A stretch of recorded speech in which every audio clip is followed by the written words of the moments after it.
بڑی نعمت ہے ہدایت۔ سب سے بڑا احسان جو ایک بندے پر اللہ تعالیٰ کرتا ہے وہ یہ ہے کہ اللہ تعالیٰ بندے کو صراط مستقیم کی ہدایت سے نواز دے۔ اور سب سے زیادہ ایمان والا بندہ جو چیز اللہ تعالیٰ سے طلب کرتا ہے وہ کیا ہے؟ صراط مستقیم کی ہدایت۔ جیسے ہم کو ہمارے جسم کو زندہ رکھنے کے لیے کھانے اور پینے کی ضرورت ہوتی ہے، ویسے ہی ہمارے روح کی زندگی کے لیے ہم کو ہدایت کی ضرورت ہے۔ بندہ دنیا میں جتنا کھانے پینے کا محتاج ہے اس سے زیادہ اللہ تعالیٰ کی ہدایت کا محتاج ہے۔ اس لیے ایمان والا بندہ سب سے زیادہ اللہ تعالیٰ سے جو چیز دعاؤں میں مانگتا ہے وہ کیا ہے؟ ہدایت۔ صبح شام دن رات جب اللہ تعالیٰ کے سامنے کھڑا ہوتا ہے، ہر نماز میں بلکہ نماز کی ہر رکعت میں اللہ تعالیٰ سے صراط مستقیم کی ہدایت کی دعا مانگتا ہے۔ کہاں پر مانگتا ہے؟ ہاں، نماز میں کون سی دعا ہے نماز میں ہدایت مانگنے کی؟ اہدنا الصراط المستقیم۔ سورہ فاتحہ اصلاً ہدایت کی دعا ہے۔ اصلی چیز جو بندے کو سورہ فاتحہ میں سورہ فاتحہ پڑھنے کا مقصد کیا ہے؟ اللہ سے ہدایت مانگنا۔ اصل مدعے کی بات جو سورہ فاتحہ میں ہے وہ کیا ہے؟ اہدنا الصراط المستقیم۔ اصلی چیز تو بندہ یہی مانگ رہا ہے کہ اللہ مجھے صراط مستقیم کی ہدایت عطا فرما۔ اس دعا سے پہلے سورہ فاتحہ میں جو کچھ بھی ہے وہ اصل میں اس دعا کا وسیلہ ہے۔ اہدنا الصراط المستقیم سے پہلے دعا کا جو سورہ فاتحہ کا حصہ ہے وہ کیا ہے؟ دعا۔ لوگ کہتے ہیں ہم سے کہ ہم اہل حدیث وسیلہ کو نہیں مانتے۔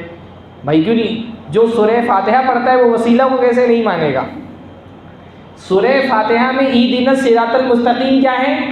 دعا ہے، اور اہدنا الصراط المستقیم سے پہلے جو بھی ہے وہ کیا ہے؟ وسیلہ ہی ہے۔ اہل حدیث تین طرح کے وسیلہ مانتے ہیں۔ پہلا، دعا کرتے ہوئے بندے کو اللہ تعالیٰ کے ناموں اور اللہ تعالیٰ کی صفتوں کا، اللہ کے کمالات کا وسیلہ لینا چاہیے۔ دوسرا، اپنے ایمان اور اپنے عمل کا وسیلہ۔ اور تیسرا، کسی زندہ نیک آدمی سے دعا کرا لیں اور اس کی دعا کے وسیلے سے دعا مانگیں۔ یہ تین وسیلے ہوتے ہیں۔ دو وسیلے سورہ فاتحہ میں ہی موجود ہیں۔ بھائی بندہ اللہ کے سامنے کھڑا ہوا ہے، اس کو اللہ تعالیٰ سے صراط مستقیم کی ہدایت مانگنی ہے، پر ڈائریکٹ منہ کھول کر کے یہ نہیں بول رہا ہے اہدنا الصراط المستقیم۔ پہلے وسیلہ لے رہا ہے۔ پہلے کس چیز کا وسیلہ لے رہا ہے؟ اللہ کی تعریف کا، اللہ کے ناموں کا، اللہ کے صفات کا، اللہ تعالیٰ کی خوبیوں اور کمالات کا وسیلہ۔ الحمدللہ رب العالمین، کیا معنی آتا ہے الحمدللہ رب العالمین کا؟ سورہ فاتحہ یاد ہے؟ کیا بات ہے! الحمدللہ رب العالمین کا کیا معنی ہوتا ہے؟ کون بتائے گا؟ بچوں میں کون بتائے گا؟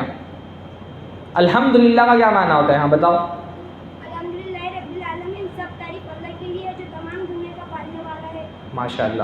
الرحمن الرحیم، بہت بخشش کرنے والا، بڑا مہربان ہے۔ ہاں۔ مالک یوم الدین، قیامت کے دن کا مالک ہے۔ ماشاءاللہ۔ بہت سارے ہو سکتا ہے بزرگوں کو نہیں بتاؤ۔ یہ تینوں آیتوں میں کیا ہے؟ کھڑے رہو کھڑے رہو کھڑے رہو۔ یہ تینوں آیتوں میں کیا ہے؟ اللہ تعالیٰ کے کمالات کا بیان، اللہ تعالیٰ کی عظمت کا بیان۔ تو اللہ کے سامنے بندہ کھڑا ہوا ہے کچھ مانگنے کے لیے نا، تو مانگنے سے پہلے اللہ کو کچھ دے۔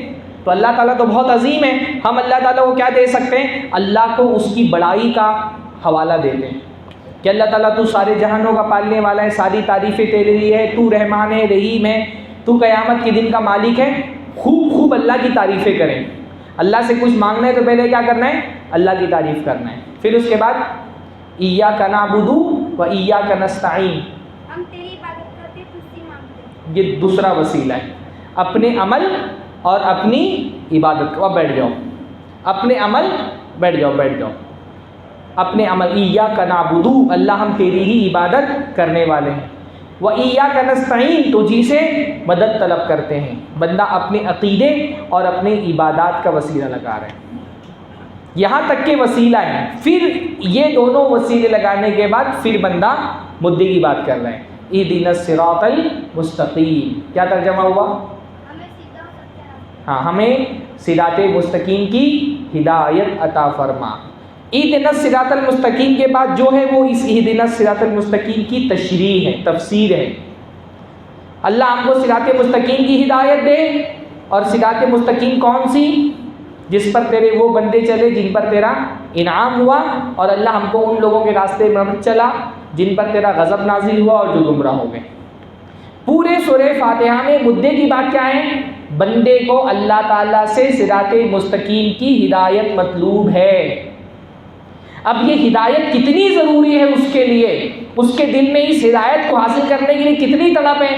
آپ دیکھیں جب اللہ کے سامنے کھڑا ہو رہے ہیں، فرض میں کھڑا ہو رہے ہیں اہدنا الصراط المستقیم، نفل پڑھنے کے لیے کھڑا ہو رہے ہیں اہدنا الصراط المستقیم، اور اہل حدیث ہے تو امام بھی ہے تو پڑھ رہے ہیں اہدنا الصراط المستقیم، مقتدی ہے بھی تو پڑھ رہے ہیں اہدنا الصراط المستقیم.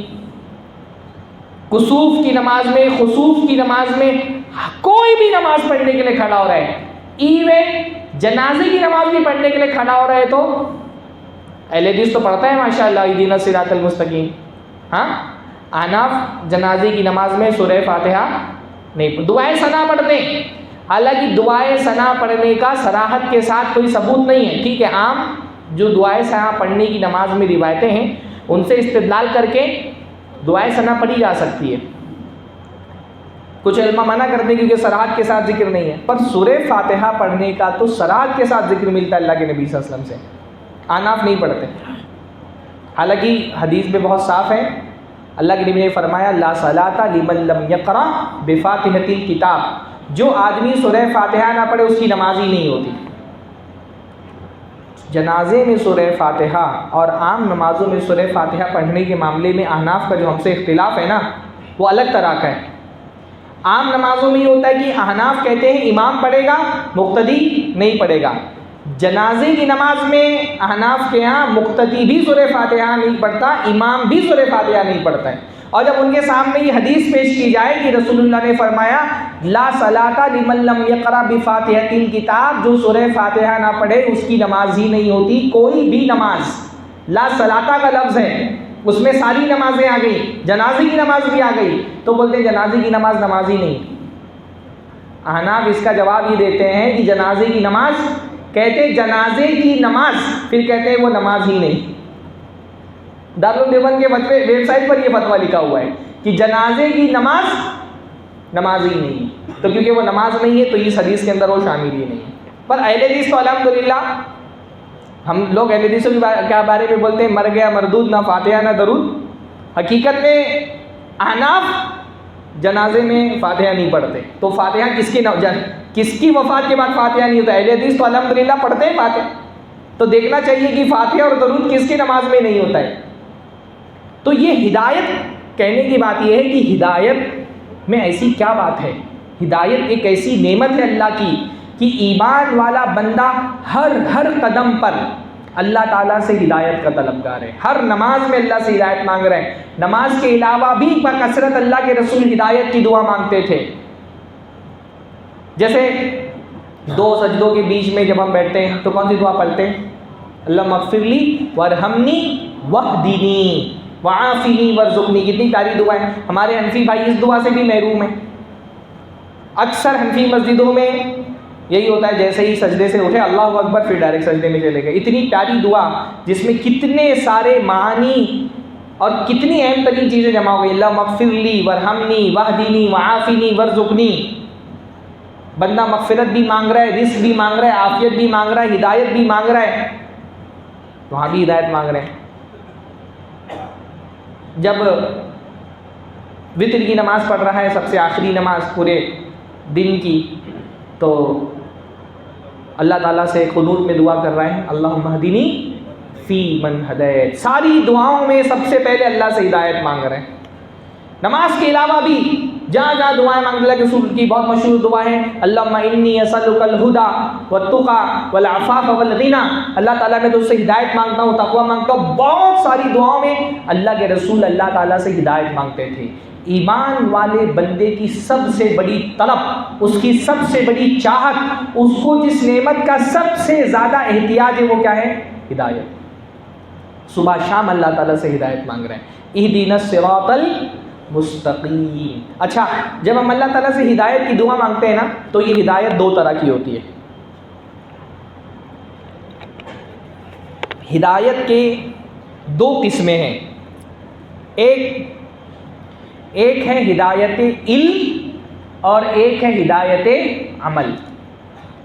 جب ہم کہتے ہیں نا اللہ تعالیٰ ہمیں صراط مستقیم کی ہدایت عطا فرما، تو صراط مستقیم کی ہدایت جب ہم اللہ تعالیٰ سے مانگتے ہیں تو ہم دو طرح کی ہدایت مانگتے ہیں۔ پہلا ہم ہدایت مانگتے ہیں اللہ تعالیٰ سے کہ اللہ تعالیٰ ہم کو صراط مستقیم کون سی ہے یہ بتا دے، صراط مستقیم کا علم، کیونکہ بھائی جو صراط مستقیم پر چلنا چاہتا ہے پہلے اس کو پتہ تو ہونا چاہیے صراط مستقیم ہے کون سی۔ دنیا میں تو بہت سارے راستے ہیں، بہت سارے مذہب ہیں، ہر مذہب کے اندر بہت سارے مسلک ہیں، ہر مذہب والے کا دعویٰ یہ ہے کہ میرا ہی راستہ تم کو خدا تک پہنچائے گا، ہر مسلک والا کہتا ہے میں جس راستے کی طرف تم کو بلا رہا ہوں یہی سیدھا راستہ ہے، ہر داعی کھڑے ہو کر کے یہی دعویٰ کرتا ہے کہ میرا ہی راستہ سیدھا راستہ ہے۔ دنیا میں بہت کنفیوژن ہے، اتنے سارے راستے ہیں، اتنے سارے مسلک ہیں، اتنے سارے نظریات ہیں، فلسفے ہیں، ہر مسلک، ہر نظریے والا، ہر مذہب والا کہتا ہے میرا ہی راستہ صحیح راستہ ہے۔ تو بندہ سب سے پہلے اللہ سے دعا کرتا ہے اللہ تعالیٰ اتنے راستوں میں مجھے دکھا دے کہ سیدھا راستہ کون سا ہے۔ پہلے اللہ تعالیٰ سے صراط مستقیم کا علم مانگتا ہے بندہ، یہ کون سا؟ ہدایت علم، کہ اللہ تعالیٰ پہلے مجھے پتا تو چلے کہ اتنے راستوں میں وہ راستہ کون سا ہے جو راستہ مجھے تجھ تک پہنچائے گا۔ گمراہی کا ایک طریقہ کیا ہوتا ہے کہ بندہ غلط راستے کو صحیح راستہ سمجھ کر کے اور پوری محنت کے ساتھ اس پر چلتا ہے، قیامت کے دن اس کو پتا چلے گا یہ راستہ جس کو میں صراط مستقیم سمجھتا تھا یہ راستہ صراط مستقیم تھا ہی نہیں، میں جہنم کے راستے پر زندگی بھر چلتا رہا اور مجھے یہ لگا یہی جنت تک لے جانے والا راستہ ہے۔ گمراہی کا ایک طریقہ یہ بھی ہے۔ اللہ نے فرمایا قرآن مجید کے اندر قُلْ هَلْ نُنَبِّئُكُمْ بِالْأَخْسَرِينَ أَعْمَالًا الَّذِينَ ضَلَّ سَعْيُهُمْ فِي الْحَيَاةِ الدُّنْيَا وَهُمْ يَحْسَبُونَ أَنَّهُمْ يُحْسِنُونَ صُنْعًا، کہ اللہ کے رسول ان کو بتائیں کہ سب سے زیادہ خسارے میں قیامت کے دن کون لوگ ہوں گے؟ الَّذِينَ ضَلَّ سَعْيُهُمْ فِي الْحَيَاةِ الدُّنْيَا، جن کی محنتیں جو انہوں نے دنیا میں کی تھی وہ ضائع ہو جائیں گی۔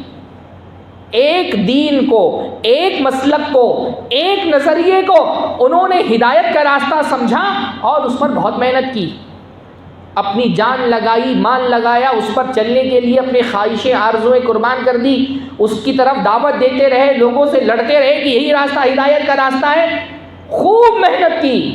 ضل سعیہم، پر جس مسلک کو، جس راستے کو وہ ہدایت کا راستہ سمجھ رہے تھے وہ ہدایت کا راستہ تھا ہی نہیں، ان کی ساری محنتیں اکارت ہو جائیں گی، ساری کوششیں ضائع چلی جائیں گی۔ وَهُمْ يَحْسَبُونَ أَنَّهُمْ يُحْسِنُونَ صُنْعًا، اور وہ یہ سمجھتے رہے کہ ہم جو کر رہے ہیں وہ بہت اچھا کام ہے، ہم ہی ہدایت کے راستے پر ہیں۔ تو دنیا میں راستے تو بہت سارے ہیں۔ ایمان والا بندہ پہلے اللہ سے کہتا ہے اِہْدِنَا الصِّرَاطَ الْمُسْتَقِيمَ، اللہ تعالیٰ مجھے صراط مستقیم دکھا پہلے کہ کون سا راستہ سیدھا راستہ ہے۔ ہدایت کا علم، لیکن سیدھا راستہ دکھ جانے کے باوجود بھی ہر کوئی سیدھے راستے پر چلتا نہیں ہے۔ ہدایت کا علم آ جانے کے باوجود بھی ہر کسی کو اس راستے پر چلنے کی توفیق نصیب نہیں ہوتی۔ تو ہم جب کہتے ہیں نا اہدنا الصراط المستقیم، تو دوسری چیز اللہ تعالیٰ سے یہ مانگتے کہ اللہ اس راستے کا علم ہو جانے کے بعد اس پر چلنے کی توفیق بھی عطا فرما دے۔ اس کو کہتے ہیں ہدایت توفیق، ہدایت توفیق۔ اچھا دیکھیں قرآن مجید میں دو آیتیں، ایک آیت ہے جس میں اللہ تعالیٰ نے رسول اللہ کے بارے میں فرمایا اِنَّكَ لَتَهْدِي إِلَىٰ صِرَاطٍ مُسْتَقِيمٍ، اللہ کے رسول آپ صراط مستقیم کی ہدایت دیتے ہیں۔ ایک آیت میں یہ فرمایا کہ رسول اللہ ہدایت دیتے ہیں۔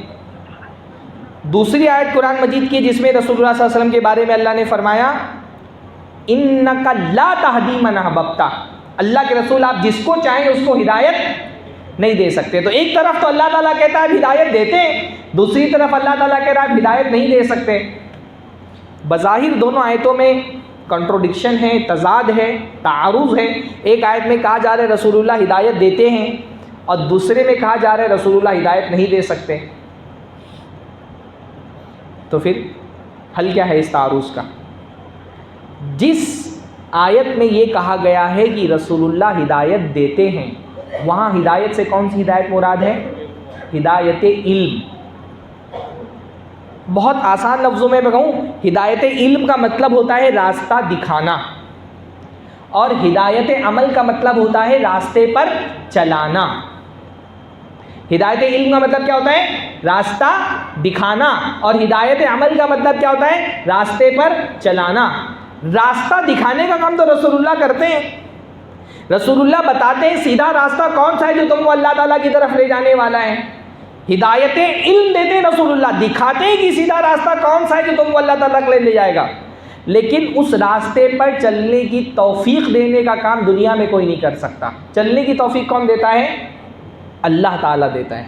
تو جہاں ہدایت علم کی بات ہے وہاں اللہ نے فرمایا انک لتہدی الی صراط مستقیم، اے رسول بے شک آپ لوگوں کو صراط مستقیم کا راستہ دکھاتے ہیں، صراط مستقیم دکھاتے ہیں. اور جہاں پر چلانے کی بات ہے وہاں رسول اللہ سے کہا گیا کہ انک لا تہدی من احببت، رسول اللہ آپ جس کو چاہیں اس کو ہدایت نہیں دے سکتے، یعنی چلنے کی توفیق آپ نہیں دے سکتے، وہ اللہ تعالیٰ ہی دیتا ہے. رسول اللہ کے ہاتھ میں ہوتا رسول اللہ سب کو دے دیتے توفیق. اگر رسول اللہ کے ہاتھ میں ہوتا تو رسول اللہ سب کو چلا دیتے، پر یہ رسول اللہ کے ہاتھ میں نہیں تھا. اپنے سگے چچا کے بارے میں بھی رسول اللہ نے بہت کوشش کی، لیکن اللہ نے ان کی قسمت میں توفیق نہیں لکھی تھی. تو جب ہم اللہ تعالیٰ سے کہتے ہیں نا کہ اللہ تعالیٰ ہم کو صراط مستقیم عطا فرما دے، تو صراط مستقیم کی ہدایت سے ایک ہدایت کیا ہوتی ہے کہ اللہ ہم کو صراط مستقیم کا علم دے. دوسرا کیا وجہ ہوتی ہے کہ اللہ تعالیٰ ہم کو صراط مستقیم پر چلنے کی توفیق نصیب فرما. پتہ یہ چلا کہ صراط مستقیم سے گمراہ ہونے کے دو ہی سبب ہیں. یا تو بندے کو پتہ ہی نہیں کہ سیدھا راستہ کیا ہے، وہ گمراہی کے راستے کو ہدایت کا راستہ سمجھ بیٹھا ہے، اس پر بہت محنت سے چل رہا ہے، جہالت. اور دوسرا اس کے پاس علم تو ہے صراط مستقیم کیا ہے، بہت سارے لوگوں کو پتا تھا یہی صراط مستقیم ہے، پر انہوں نے اس ہدایت کو قبول نہیں کیا. جیسے اللہ تعالیٰ نے سمود کے بارے میں فرمایا، قوم سمود کے بارے میں، وَأَمَّا ثَمُودُ فَهَدَيْنَاهُمْ فَاسْتَحَبُّوا الْعَمَىٰ عَلَى الْهُدَىٰ، کہ سمود کو ہم نے ہدایت دی تھی. ہدایت کا مطلب ان کو دکھا دیا تھا یہی راستہ سیدھا راستہ ہے. بہت بڑا معجزہ ان کے مطالبے پر ان کے لیے پیش کر دیا گیا تھا. فَاسْتَحَبُّوا الْعَمَىٰ عَلَى الْهُدَىٰ، لیکن انہوں نے ہدایت کا راستہ اختیار نہیں کیا، چلے نہیں اس پر. بہت سارے لوگ دنیا میں ایسے آئے انبیاء کی دعوت کے نتیجے میں، ان کو پتہ چل گیا حق کیا ہے، لیکن پھر بھی حق کے راستے پر چلے نہیں. وہ ابو جہل کو نہیں پتا تھا محمد صلی اللہ علیہ وسلم برحق ہیں، فرعون کو نہیں پتا تھا حضرت موسیٰ برحق ہیں. بہت سارے لوگ ایسے تھے جن کو پتا چلا. اس لیے گمراہی کی دو قسمیں ہوتی ہیں، ایک بندے کی جہالت کی وجہ سے گمراہی، ہاں علم نہ ہونے کی وجہ سے گمراہی کی، بندے کو پتا ہی نہیں کہ حق کا راستہ کون ہے. اس لیے علماء نے کہا ہے نا کہ گمراہی کے بنیادی طور پہ دو ہی سبب ہوتے ہیں. گمراہی کے بنیادی طور پہ دو ہی سبب ہوتے ہیں، ایک شبہات اور دوسرا شہوات. دو ہی سبب ہے. صراط مستقیم سے گمراہ ہونے کے دو ہی اسباب ہیں. پہلا کیا ہے؟ شبہات. شبہات مطلب کنفیوژن، علم کا نہ ہونا. شبہات کی وجہ سے لوگ ہدایت کے راستے سے گمراہ ہو جاتے ہیں. جیسے نصارہ گمراہ ہوئے. نصارہ کی گمراہی کی بنیادی وجہ کیا تھی؟ شبہات. ان کے پاس علم نہیں تھا، جہالت کی وجہ سے گمراہ ہو گئے. جو راستہ اللہ تعالیٰ کی طرف لے جانے والا نہیں تھا اسی کو انہوں نے صراط مستقیم سمجھ لیا. اللہ تعالیٰ نے رہبانیت ان پر لازم نہیں قرار دی تھی، انہوں نے خود اختیار کر لیا، لیکن اس کی رعایت نہیں کر پائے. جو نصارہ کی گمراہی تھی اس کی وجہ کیا تھی؟ شبہات.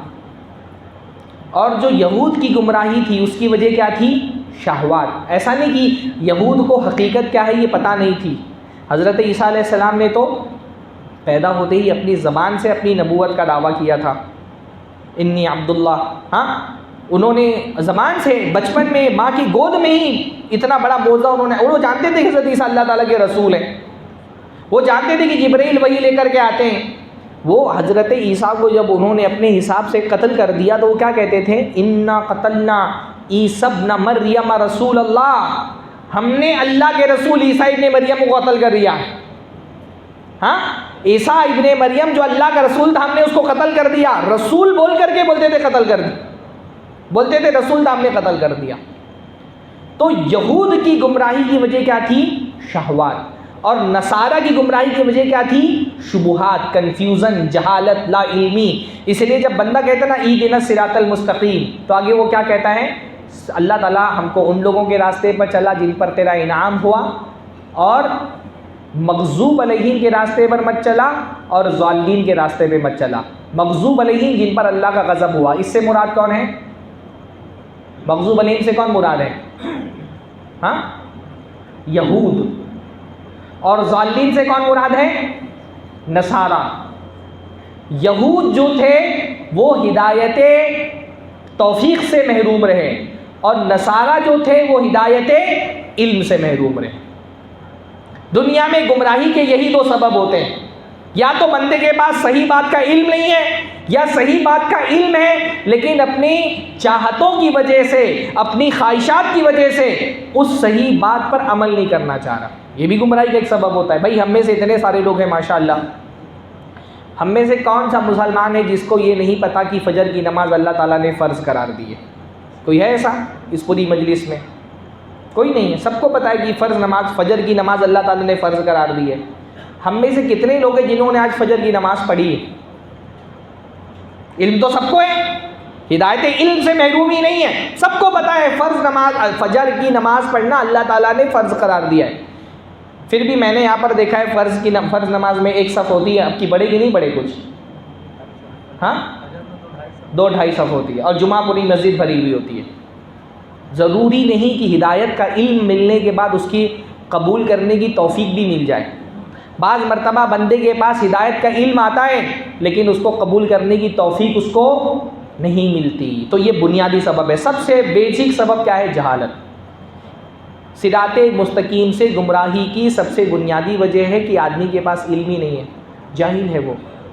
قرآن مجید میں اللہ تعالیٰ نے مشرکین کے بارے میں فرمایا بل کذبوا بما لم یحیطوا بعلمہ، کہ ان لوگوں نے، اللہ تعالیٰ نے قرآن مجید میں فرمایا بل کذبوا، بلکہ ان لوگوں نے جھٹلا دیا. کس چیز کو جھٹلایا؟ بما لم یحیطوا بعلمہ، جس چیز کا ان کے پاس علم نہیں تھا اس کو جھٹلا دیا. آدمی، سلف کہا کرتے تھے نا الانسان اعداء لما جہلوا، الناس اعداء لما جہلوا، انسان جو چیز نہیں جانتا ہے اس کا دشمن ہو جاتا ہے. آج دنیا میں، اچھا یہ جو صراط مستقیم سے گمراہی ہے، یہ گمراہی الگ الگ طرح کی ہو سکتی ہے. کبھی آدمی کو مذہبی گمراہی ہوتی ہے، اسلام چھوڑ کر کے کوئی کفر کا راستہ اختیار کر لیا ہے، اسلام کا انکار کر رہا ہے کیونکہ اس کے پاس علم ہی نہیں ہے حق کیا ہے باطل کیا ہے اس کا. کبھی مسلمان ہے لیکن شرک میں مبتلا ہے، کفر میں مبتلا ہے، قبر پرستی کر رہا ہے، پیر پرستی کرتا ہے، بدعتوں میں پڑا ہوا ہے، اس کو سنت کی طرف دعوت دی جا رہی ہے قبول نہیں کر رہا. شرک میں مبتلا ہے، اس کو توحید کی دعوت دی جا رہی ہے قبول نہیں کر رہا. کیوں؟ کیونکہ اس کے پاس دین کو سمجھنے کے لیے جو بیسک نالج چاہیے وہ بیسک نالج بھی اس کے پاس نہیں ہے. جہالت سب سے بڑی وجہ ہوتی ہے انسان کی گمراہی کی. اس لیے اللہ تعالیٰ سے کثرت کے ساتھ دعاؤں میں اللہ سے علم مانگنا چاہیے. اللہ کے نبی کی دعاؤں میں سے غالباً ایک بڑی پیاری دعا ہے، غالباً ثابت شدہ دعا ہے، اللہم ارین الحق حقا وارزقنا اتباعہ، کہ اللہ تعالیٰ ہم کو پہلے دکھا دے کہ حق کیا ہے، حق کو حق دیکھنے کی پہلے توفیق نصیب فرما کہ ہم کو دکھائی دے کہ یہ حق ہے. جب جہالت کی پٹی آنکھوں پہ پڑی ہوتی ہے، حق آنکھوں کے سامنے ہوتا ہے پر دکھائی نہیں دیتا لوگوں کو، کیونکہ انسان کے پاس کوئی اتنا جاہل ہوتا ہے کہ اس کو حق اور باطل کے درمیان تمیز کرنے کے لیے جو معیار چاہیے اس معیار کا بھی علم نہیں ہوتا انسان کے پاس. تو اللہ سے دعا کرنی چاہیے کہ اللہ تعالیٰ حق کو دیکھنے کی ہم کو توفیق نصیب فرما، اور دیکھ لینے کے بعد ورزقنا اتباعہ، اس کی اتباع کی بھی ہم کو توفیق دے دے. دونوں سطح پر پہلے حق پتہ چل جائے، پر بہت سارے لوگوں کو حق پتہ چل جاتا ہے لیکن وہ نہیں مانتے۔ اللہ تعالیٰ نے قرآن مجید میں دونوں طرح کے لوگوں کا بیان کیا ہے۔ پہلی قسم کے لوگ وہ ہوتے ہیں نا پاک دل کے لوگ، جیسے ہی ان کے سامنے حق رکھا جائے فوراً لپک کر کے قبول کر لیتے ہیں۔ اللہ نے ایسے لوگوں کے بارے میں فرمایا والذی جاء بالصدق وصدق به اولئک هم المتقون، کہ جو آدمی سچائی لے کر کے آیا، حق بات کسی کے سامنے پیش کی، پہلا آدمی وہ ہے، وصدق به، اور دوسرا وہ جس کو جیسے ہی حق ملا اس نے قبول کر لیا۔ یہ دو طرح کے لوگ ہوتے ہیں۔ اللہ نے فرمایا اولئک هم المتقون، یہی لوگ تقوی والے ہیں۔ تقوی جب دل کے اندر ہوتا ہے نا، آدمی کو جب ہدایت اس کے سامنے واضح ہو جاتی ہے، پھر اس کو کوئی چیز ہدایت کے قبول کرنے سے روک نہیں سکتی۔ جیسے حضرت ابوبکر رضی اللہ تعالیٰ عنہ، کیا عظیم شخصیت ہے۔ جب اللہ کے نبی صلی اللہ علیہ وسلم کو معراج کرائی گئی تو یہ بہت سارے لوگوں کے لیے بہت بڑا فتنہ بن گیا کہ ایک رات میں چھوٹے سے حصے میں اللہ کے رسول صلی اللہ علیہ وسلم مدینہ سے مکہ سے شام چلے گئے، اور پھر وہاں سے اللہ تعالیٰ نے معراج کرا دی، زمین و آسمان کی سیر کرائی۔ تو ایک طبقہ جو فتنے کا شکار ہوا تو حضرت ابوبکر کے پاس پہنچا اور کہا کہ سنا تمہارے صاحب کیا کہتے ہیں؟ وہ کہہ رہے ہیں کہ رات کے ایک چھوٹے حصے میں اللہ تعالیٰ نے ان کو یہاں سے شام چلے گئے اور شام سے پھر زمین و آسمان کی سیر کرا دی۔ تو حضرت ابوبکر نے کہا کہ کیا واقعتاً رسول اللہ نے ایسا کہا ہے؟ تو لوگوں نے کہا ہے۔ حضرت ابوبکر نے کہا اگر اللہ کے رسول نے ایسا کہا ہے تو سچ ہی کہا ہے، ہاں سچ ہی کہا ہے۔ حق آنے کے بعد فوراً سر تسلیم ہم کر دینا۔ انہوں نے کہا تم یہ کہتے ہو، میں تو اس سے بڑی چیز رسول اللہ کے لیے مانتا ہوں۔ میں تو مانتا ہوں کہ صبح شام آسمانوں سے ان کے پاس خبریں آتی ہیں، فرشتے آتے ہیں، تو اگر صبح شام آسمان سے وہی آ سکتی ہے تو خود رسول اللہ کیوں نہیں جا سکتے آسمانوں تک؟ حق آیا فوراً تسلیم کر لیا۔ حضرت عائشہ فرماتی ہیں اسی لیے حضرت ابوبکر کا نام صدیق ہو گیا، حق آتے ہی تسلیم کر لینے والے، تصدیق کر دینے والے سچے آدمی۔ تو کچھ لوگوں کا دل نا اللہ رب العالمین کی طرف سے ایسا بنایا ہوا ہوتا ہے، اللہ تعالیٰ نے ان کو ان کی اخلاص کی وجہ سے ان کے دل کو ایسا کھولا ہوتا ہے نا، جیسے ہی ان کے سامنے حق آتا ہے فوراً تسلیم کر لیتے ہیں۔ اللہ تعالیٰ نے ایمان والوں کی صفت یہی بیان کی کہ جب اللہ اس کے رسول کا حکم ان تک پہنچ جائے پھر وہ قبول کرنے میں چوں چرا اگر مگر ایسا ویسا کچھ نہیں کرتے، حق آیا مان لیا۔ اللہ نے فرمایا انما کان قول المؤمنین اذا دعوا الی اللہ ورسولہ لیحکم بینہم، ایمان والوں کی بات کیا ہوتی ہے جب ان کو اللہ اس کے رسول کی طرف بلایا جاتا ہے تاکہ اللہ اس کے رسول ان کے درمیان فیصلہ کر دیں، وہ کیا کہتے ہیں؟ سمعنا وَأَطَعْنَا، ہم نے سنا، اور سننے کے بعد فوراً کیا کرتے ہیں؟ اطعنا، ہم نے مان لیا۔ ایمان والے سے اللہ تعالیٰ کو یہ رویہ مطلوب ہے کہ رسول اللہ کی حدیث آ گئی، اب یہ نہیں عقل پہ پیش کریں گے، عقل کو سمجھ میں آئے گا تو مانیں گے، ہم دیکھیں گے ہمارے مسلک کے علماء مانتے ہیں کہ نہیں مانتے ہیں، سماج مانتا ہے کہ نہیں مانتا ہے، رواج کے حساب سے کہ نہیں۔ سمینا اور اطانا کے بیچ میں دوسری کوئی چیز نہیں آنی چاہیے۔ سنا، سننے کے فوراً بعد کیا کرنا ہے؟ اطانا، ہم نے مان لیا۔ ایمان والے بندوں کا، متقی لوگوں کا رویہ یہی بیان کیا گیا کہ ہدایت واضح ہو جانے کے بعد وہ چوں چرا اگر مگر تیرا میرا مسلک، میرے علماء، میری جماعت، میرا سماج، میری عقل، میرا دماغ، کسی بھی چیز کو سمینا اور اطانا کے بیچ میں نہیں لاتے، سننے کے بعد فوراً کیا کرتے ہیں؟ مان لیتے ہیں۔ یہ اہل حق ہیں۔ اہل باطل کے بارے میں اللہ نے قرآن مجید میں کیا فرمایا؟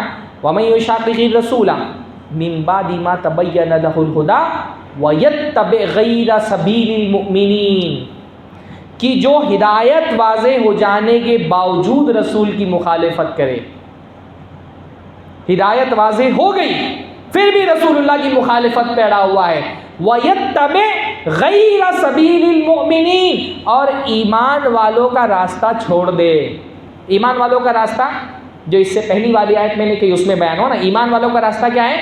وہ کہتے ہیں سمعنا وَأَطَعْنَا، ہم نے سنا اور ہم نے اطاعت کی۔ تو جو ایمان والوں کا راستہ چھوڑ دے اور ہدایت آنے کے باوجود رسول کی مخالفت کرے، نُوَلِّهِ مَا تَوَلَّىٰ، پھر وہ جہاں پھرنا چاہتا ہے اس کو پھیر دیتے ہیں، وَنُصْلِهِ جہنم، قیامت کے دن اس کو جہنم میں ڈالیں گے اور یہ بہت برا ٹھکانہ ہے۔ آپ کو یہ تسلیم کرنا ہے کہ آپ کو یہ ایمان والا راستہ بھی اللہ تعالیٰ نے بتا دیا قرآن مجید کے اندر، ایمان والوں کا راستہ کیا ہے، اور قرآن مجید میں اللہ تعالیٰ نے گمراہ لوگوں کا بھی راستہ بتا دیا۔ آپ کو ان دونوں راستوں میں سے کون سا راستہ اختیار کرنا ہے؟ ہدایت آنے کے باوجود اس کو قبول نہ کرنا، یہ گمراہ لوگوں کا راستہ ہے۔ پھر جب آدمی گمراہ ہوتا ہے اس کو دلیلوں پر دلیلیں اس کے سامنے رکھ دی جائیں، وہ اللہ رب العالمین کی آیتوں کو قبول کرنے پر آمادہ نہیں ہوتا ہے۔ تو پہلی چیز اللہ تعالیٰ نے قرآن مجید میں جو ہم آیتیں دیکھتے ہیں پتہ چلا کہ پہلی چیز جو انسان کو ہدایت کے راستے پر چلنے سے روکتی ہے وہ کیا ہے؟ جہالت۔ اچھا، ہم یہ دیکھتے ہیں کہ جو گمراہ گروہ اور افراد ہوتے ہیں، جو گمراہ فرقے ہوتے ہیں نا، ان کے جو قائدین ہوتے ہیں وہ جان بوجھ کر کے اپنی عوام کو جہالت کے اندھیرے کنویں میں رکھنا چاہتے ہیں۔ ہر زمانے میں جو باطل مسلک کے لوگ ہوتے ہیں، باطل فرقے اور جماعت کے لوگ ہوتے ہیں، وہ ہمیشہ اپنی عوام کو جہالت کے اندھیرے میں رکھنا چاہتے ہیں۔ وہ یہ جانتے ہیں کہ یہ عوام جب تک جہالت کے اندھیرے میں رہے گی حق بات تسلیم نہیں کرے گی، اگر یہ جہالت کے اندھیرے سے باہر نکل گئی تو ہمارا مسلک چھوڑ کے چلی جائے گی۔ اس لیے باطل فرقے ہمیشہ اپنی جماعت کی عوام کو قرآن و حدیث سے دور کرتے ہیں۔ بھائی ایمان والوں کی، اہل علم کا کام کیا ہے؟ لوگوں کو قرآن و سنت سے جوڑا جائے نا، لیکن بہت سارے مسلک میں آپ دیکھیں گے خصوصی طور پہ عوام کو تاکید کی جاتی کہ قرآن و سنت سے دور رہیں۔ وہ آپ کو ایسے بھی لوگ مل جائیں گے جو عام سے کہیں گے بھائی قرآن مت پڑھو، قرآن پڑھنے والا گمراہ ہو جاتا ہے۔ قرآن پڑھنے کے لیے کوئی کہتا ہے 27 علوم کی ضرورت ہے، کوئی کہتا ہے 30 علوم کی ضرورت ہے، کوئی کہتا ہے 40 علوم کی ضرورت ہے۔ ہاں، قرآن پڑھنے سے لوگوں کو روکتے ہیں، حدیث پڑھنے سے لوگوں کو روکتے ہیں۔ اتنی جہالت میں اپنی عوام کو ڈال کر کے رکھا ہے کہ عوام کو قرآن حدیث کس کو کہتے ہیں یہ بھی نہیں پتہ ہے۔ جہالت میں، جہالت کے اندھیرے میں ڈال کر کے رکھا ہے، اور وہ چاہتے کہ ان کی عوام جہالت کی اسی اندھیرے میں پڑی رہے، کیونکہ جب تک جہالت کے اندھیرے میں عوام پڑی ہوئی ہے ان سے سوال نہیں کرے گی۔ جب جہالت کے اندھیرے سے عوام باہر آئے گی تو علماء سے سوال کرنا شروع کرے گی، اور جب سوال کرے گی تو حق کو پہچان لے جائے گی۔ اس لیے حق تک پہنچنے کا سب سے بڑا ذریعہ کیا ہے؟ سوال۔ سوال کریں آپ، ہے نا؟ اسی لیے کوئی کہتا ہے نا اہل حدیث کی دعوت کیا ہے؟ ہم کہتے ہیں اہل حدیث کی دعوت ہے سوال کرو۔ جہالت ایک بیماری ہے، اور اس بیماری کا علاج کیا ہے؟ اللہ کے نبی نے فرمایا انما شفاء العی السؤال، کہ جہالت کا علاج کیا ہے؟ سوال کرنا۔ باطل مسلک کے جتنے بھی قائدین ہیں، ان کے جو اکابر ہیں، وہ عوام پر انہوں نے پابندی لگا کر کے رکھی ہے سوال مت کرو، جو بول رہے ہیں دماغ کا ڈھکن بند کر کے رکھو، جو ڈال رہے ہیں اس کے اندر سب تسلیم کرتے چلے جاؤ، سوال مت کرو۔ اس کا فائدہ بھائی آپ دیکھیں نا، میں قبر پرستوں کے، بدعتیوں کے علماء کو دیکھتا ہوں جو مرضی میں آ رہے ہیں اللہ کے بارے میں، رسول اللہ کے بارے میں، اولیاء اللہ کے بارے میں بولتے چلے جا رہے ہیں، عوام ہندی بہری ہے سبحان اللہ کر رہی ہے، اس کو پتہ ہی نہیں، جاہل ہے، عوام جاہل ہے، اس کو اتنا تک کے علم نہیں دیا ہے کہ بھائی دلیل کس چیز کا نام ہے، عوام کو نہیں پتا، دلیل کے نام پہ جو پکڑا دیا رہتا ہے عوام پکڑ لیتی ہے۔ ابھی میں نے دیکھا پاکستان کے ایک حنفی مولوی ہیں، ناف کے نیچے ہاتھ باندھنے کی دلیل وہ یہ دے رہے ہیں، کیا نام ہے اس کا؟ عبد الواحد قریشی، ویڈیو میرے پاس موجود ہے، وہ بول رہا ہے بھائی ناف کے نیچے ہاتھ باندھنے کی دلیل یہ ہے، عقلی دلیل، کہ مرد کی شہوت کیونکہ ناف کے نیچے ہوتی ہے تو اس لیے مرد نماز میں ناف کے نیچے ہاتھ باندھے، اور عورت کی شہوت کیونکہ سینے پر ہوتی ہے تو عورت سینے پر ہاتھ باندھتی ہے۔ عوام خوش، اتنی بڑی دلیل مل گئی ناف کے نیچے ہاتھ باندھنے کی۔ عوام جاہل ہے نا، اس کو پتہ ہی نہیں۔ بھائی اگر ناف کے نیچے ہاتھ باندھنے کا مقصد شہوت کو روکنا ہے تو ناف کے نیچے کیوں؟ شرمگاہی پکڑ لے نماز میں، اصلی شہوت تو شرمگاہ میں ہوتی ہے نا، یہ کوئی دلیل ہے؟ اس کا نام دلیل ہے؟ نماز ایسے ہے، نماز میں کات کہاں باندھنا ہے کہاں نہیں باندھنا ہے یہ ہم عقل سے طے کریں گے کہ رسول اللہ کی حدیث سے طے ہوگا؟ ہاتھ کہاں باندھنا ہے کہاں نہیں باندھنا ہے یہ عقل سے طے ہوگا. پوری دنیا کے بھی حنفی مل جائے نا, کم از کم اس تفریق کی کوئی دلیل نہیں دے سکتے کہ عورتوں اور مردوں کی نماز میں عورت سینے پہ ہاتھ کیوں باندھتی ہے اور مرد ناف کے نیچے ہاتھ کیوں باندھتے ہیں. بھائی ٹھیک ہے, ناف کے نیچے آنے کی حدیثیں ہیں, ضعیف حدیثیں ہیں, لیکن اگر کسی کو صحیح لگتا ہے کہ وہ حدیثیں صحیح ہیں تو حنفی عورتوں کو بھی ناف کے نیچے ہاتھ باندھنا چاہیے, مردوں کو بھی ناف کے نیچے ہاتھ باندھنا چاہیے. اگر ناف کے نیچے ہاتھ باندھنے والی حدیثیں اللہ کے رسول کی صحیح ہیں تو پھر عورتوں کو بھی ناف کے نیچے ہاتھ باندھنا چاہیے. ایک طرف آپ ضد کرتے ہیں کہ نہیں ناف کے نیچے ہاتھ باندھنے والی حدیثیں صحیح ہیں, دوسری طرف عورتوں سے کہتے ہیں کہ سینے پہ ہاتھ باندھو. تو زیادہ تر عورتوں کی تعداد تو مردوں سے زیادہ ہوتی ہے, تو زیادہ تر حنفی تو سینے پر ہاتھ باندھ کر کے نماز پڑھتے ہیں. ہاں, عوام جاہل ہے, عوام کو کچھ نہیں پتا, اس کو جو پکڑا دیا جاتا ہے دلیل کے نام پہ پکڑ لیتی ہے. اس لیے اس عوام کو اگر ہدایت کے راستے پر لانا ہے, اس کو دلیل کیا کہتے ہیں پہلے یہ سکھانا پڑے گا کہ دلیل کس چیز کا نام ہے. ایک قبر پرست مولوی کو میں نے دیکھا, وہ کہتا ہے کہ اہل حدیث کہتے ہیں کہ غیر اللہ سے دعا نہیں مانگ سکتے. غیر اللہ سے دعا مانگنے کا حکم تو قرآن میں موجود ہے. اپنی عوام کو سمجھا رہا ہے غیر اللہ سے دعا مانگنے کا حکم قرآن مجید میں موجود ہے. کہاں موجود ہے بھائی؟ میں خود چونک گیا کہ یہ کون سی حدیث پیش کر رہا ہے بھائی. پورا قرآن مجید نازل ہی اسی لیے ہوا ہے کہ لوگوں کو یہ بتایا جائے کہ اللہ کے علاوہ کسی سے دعا مت مانگو, ہے نا. قرآن مجید میں اتنی ساری دعائیں ہیں. ہر دعا کیسے شروع ہوتی؟ قرآن مجید کی کوئی دعا یاد ہے آپ کو؟ ہاں, ربنا آتنا فی الدنیا حسنہ, اے ہمارے رب ہم کو دنیا میں اچھائیاں عطا فرما, آخرت میں اچھائیاں عطا فرما. اور کوئی دعا؟ ربی زدنی علما, اے میرے رب میرے علم میں اضافہ کر. اللہم, اے اللہ ربی اشرح لی, اے رب میرا. کتنی بھی قرآن مجید کی دعائیں ہیں, یا تو وہ ربنا سے شروع ہو رہی ہے, یا تو ربی سے شروع ہو رہی ہے, یا اس کے شروع میں اللہم ہے نا. ہر دعا کی شروعات اللہ تعالیٰ سے ہی ہو رہی ہے, رب ربنا اللہم, یا اللہ تعالیٰ کی کوئی دوسری صفت. پورے قرآن مجید میں کیا کوئی ایک دعا ہے جس کی شروعات یا رسول اللہ سے ہو رہی ہے؟ اگر رسول اللہ سے بھی دعائیں مانگنے تو ایک دعا تو اللہ تعالیٰ قرآن مجید میں بتاتا کہ ایسے دعا مانگو, یا رسول اللہ زدنا علما. ہاں, اگر اردو میں آپ جتنی بھی دعائیں آپ قرآن مجید کی, بریلوی جتنی بھی دعائیں قرآن مجید کی مانگتا ہے, اردو عربی میں قرآن کی دعائیں, اس میں تو کہیں رسول اللہ سے دعا مانگنے کوئی ذکر نہیں ہے. ہاں, یا رسول اللہ آتینی فی الدنیا حسنہ و فی الآخرۃ حسنہ, ایسی کوئی دعا ہے پورے قرآن مجید میں؟ ہر دعا تو اللہ تعالیٰ سے مانگی جا رہی ہے.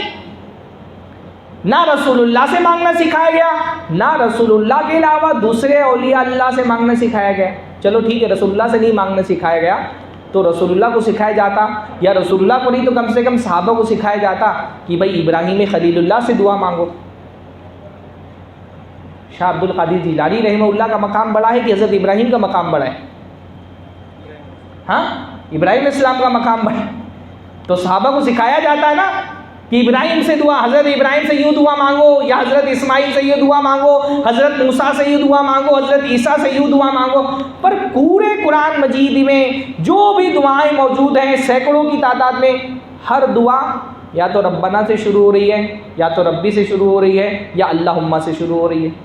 اللہ کے نبی صلی اللہ علیہ وسلم کی حدیث کے ذخیرے میں جتنی دعائیں آپ کو ملیں گی سب میں یا تو ربنا ہے, ربی ہے, اللہم ہے, اللہ تعالیٰ کی دوسری صفات ہیں.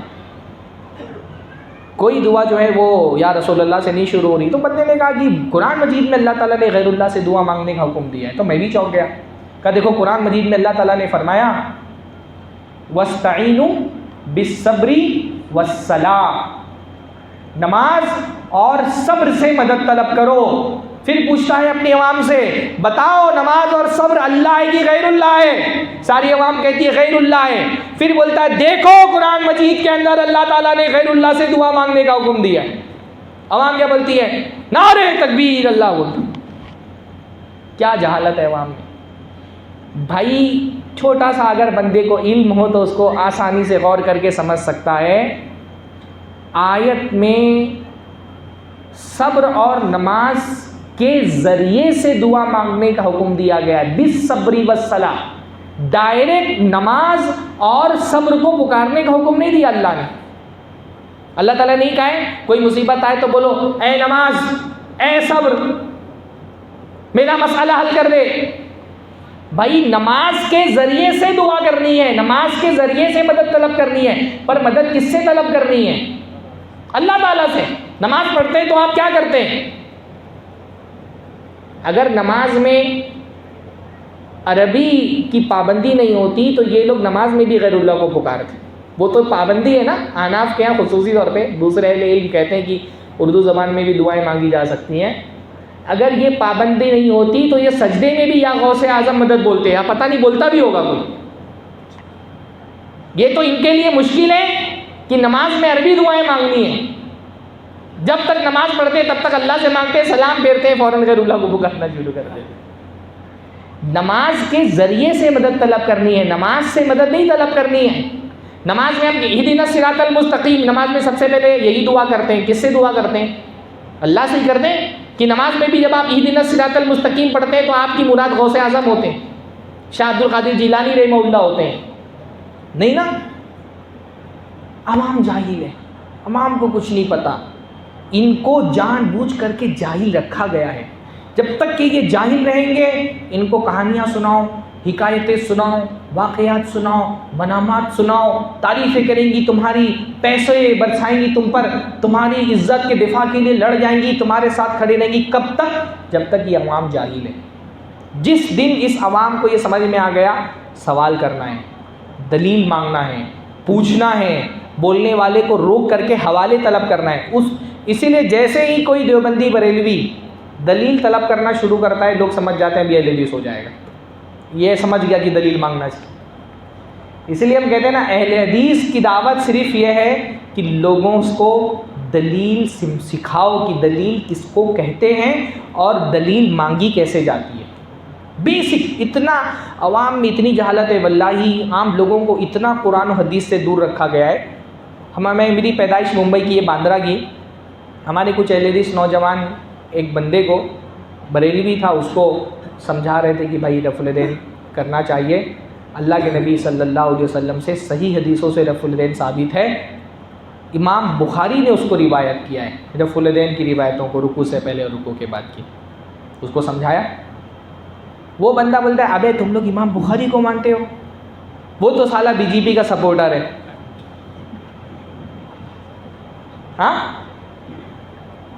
اس کو محدث امام بخاری میں اور دلی کے امام بخاری میں فرق نہیں پتہ ہے. اس کو جب بتایا جا رہا ہے کہ بخاری کی روایت امام بخاری نے صحیح بخاری میں رفع الیدین کی حدیث روایت کی ہے، اس کو یہ نہیں پتا کہ یہ کوئی امام بخاری محدث ہے. اس کو لگ رہا ہے وہ دلی والا امام بخاری، شاہی مسجد کا امام، اس کی بات کرتے ہیں اہل حدیث لوگ. تو کہتے ہیں وہ تو بی جے پی کا سپورٹر ہے. اتنی جہالت کے ساتھ آپ کیسے لوگوں کو سکھائیں گے دین کیا ہے؟ ان کو یہ سمجھنے ہی نہیں دیا گیا کہ حدیث کس کو کہتے ہیں، قرآن کیا ہے. حدیثوں کے نام پہ آپ صرف کسی بھی کتاب کے نام کے آگے شریف لگا دے، بس فلاں شریف، ان کے نزدیک وہ حدیث کی کتاب ہو گئی. جان بوجھ کر کے ان گمراہ ہی کے اماموں نے عوام کو جہالت میں رکھا ہے. اس لیے اہل حدیث کا سب سے پہلا کام یہ کہ ان کی عوام کو جہالت سے نکالو، ان کو سمجھاؤ دلیل کس کو کہتے ہیں، حدیث کس کو کہتے ہیں، قرآن کس چیز کا نام ہے.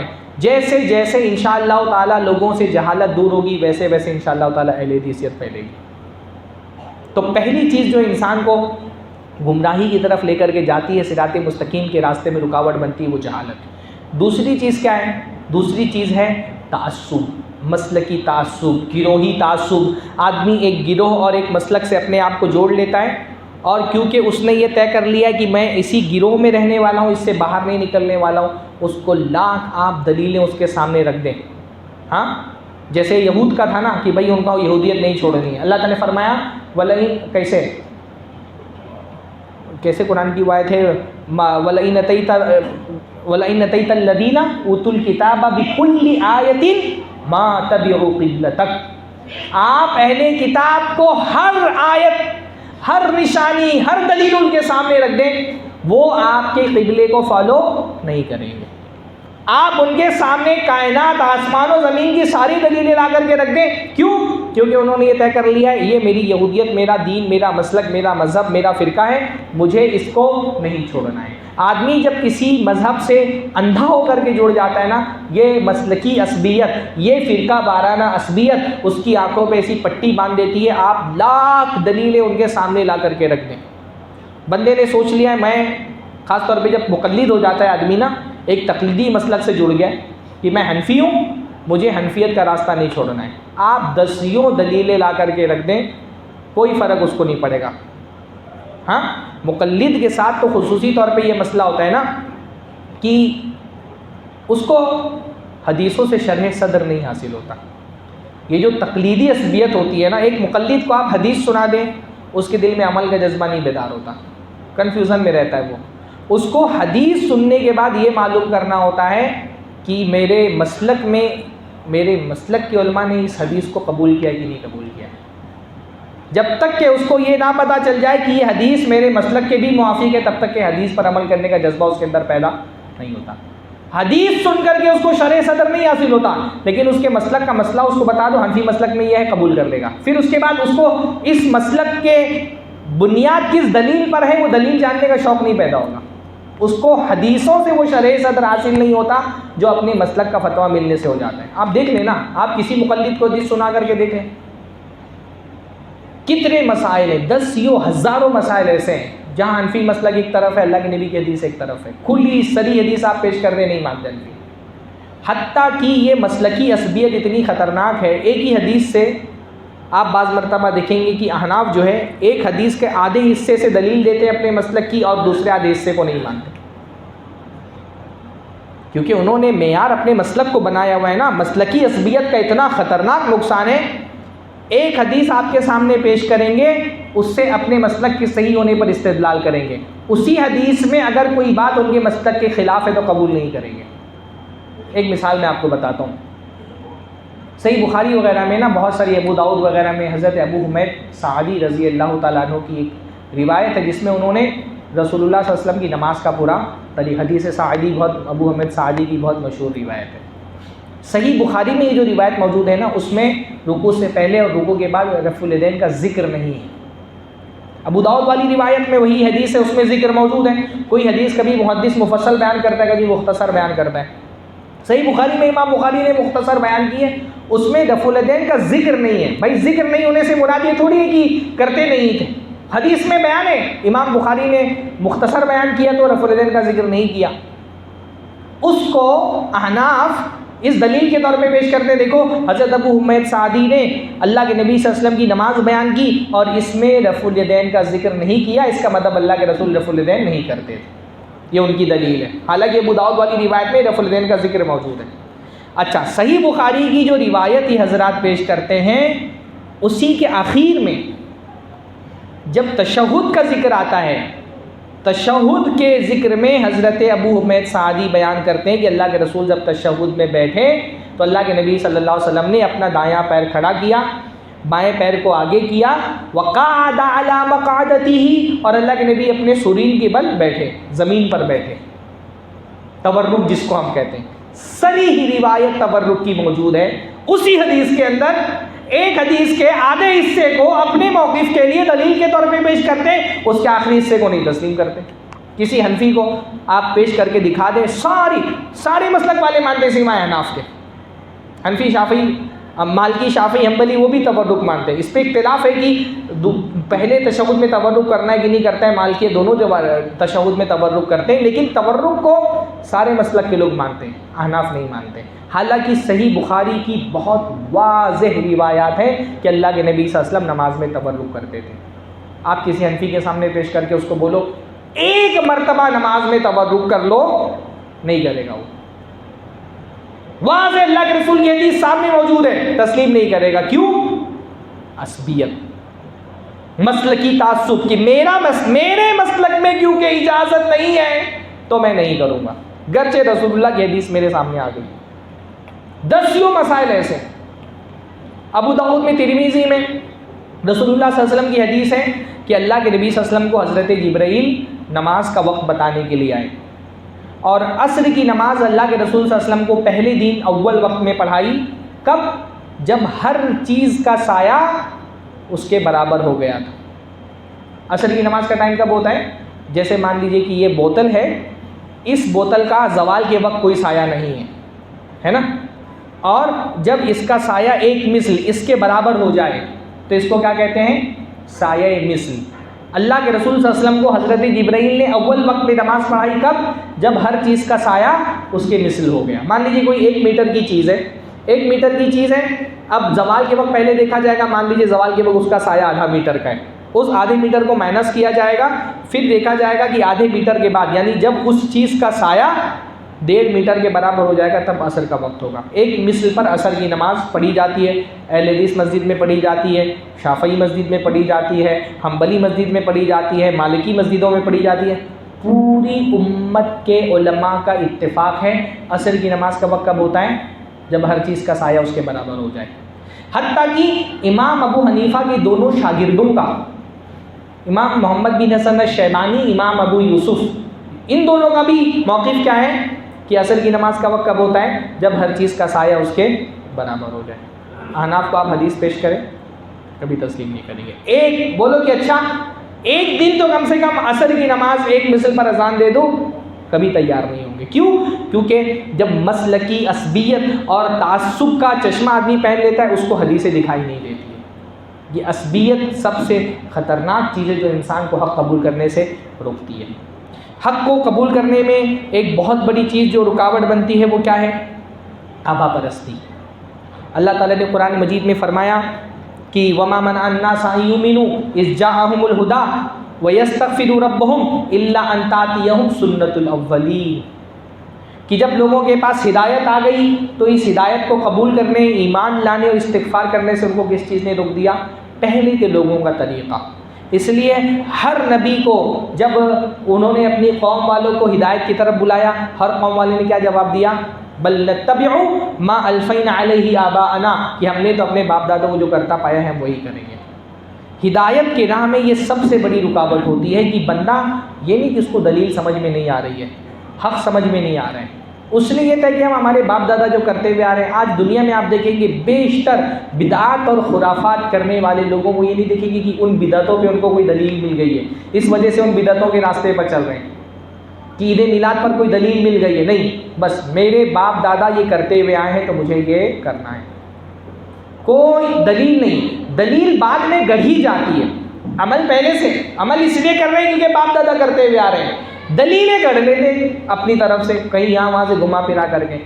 اہل بدعت کی علامت ہوتی ہے ان کے یہاں دلیل بعد میں ہوتی ہے، موقف پہلے اختیار کیا ہوا ہوتا ہے۔ عمل پہلے کر رہے ہیں، دلیل بعد میں تلاش کرتے ہیں۔ عمل کیوں پہلے سے کر رہے ہیں؟ باپ دادا کرتے ہوئے آئے تو کرنا ہے، بیشتر لوگوں کا یہی معاملہ ہے۔ تو آبا پرستی یہ ایک بہت بڑی وجہ ہے۔ چوتھی وجہ اکابر پرستی، کہ بعض لوگوں نے کیا کیا ہوتا ہے، بعض شخصیتوں کو اپنے لیے معیار بنا لیا ہوتا ہے کہ میں بھائی فلاں امام کی تقلید کروں گا، یہ میرے اکابر علماء ہیں، مجھے انہی کے راستوں پر چلنا ہے۔ اکابر پرستی یہ بہت بڑی وجہ ہے تقلید کی۔ قرآن مجید میں اللہ تعالیٰ نے فرمایا نا کہ کل قیامت کے دن اللہ تعالیٰ بہت لوگوں کو جہنم میں ڈالے گا، تو یہ جہنم میں جب ان کو ڈالا جائے گا تو کیا کہیں گے؟ یا لیتنا اطعنا اللہ و اطعنا الرسول، اے کاش ہم نے اللہ اور اس کے رسول کی اطاعت کی ہوتی۔ ہاں، لیکن ہم نے دنیا میں کیا کیا؟ اطعنا سادتنا و کبراءنا، صرف اپنے بڑوں اور اکابر کی تقلید میں لگے رہے ہیں ہم۔ یہ اکابر کی تقلید انسان کو حق بات قبول کرنے سے روکتی ہے۔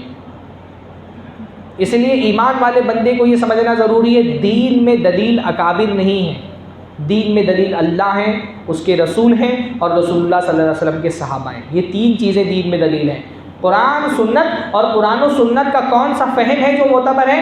جو صحابہ نے سمجھا۔ اتباع الکتاب والسنہ بفہم سلف الامہ، قرآن و سنت کی اتباع کرنا، اور قرآن و سنت کی اتباع کیسے کرنی ہے؟ سلف کے فہم کے مطابق۔ حق شخصیتوں کے ذریعے سے نہیں پہچانا جاتا، شخصیتوں کو حق کے ذریعے سے پہچانا جاتا ہے نا؟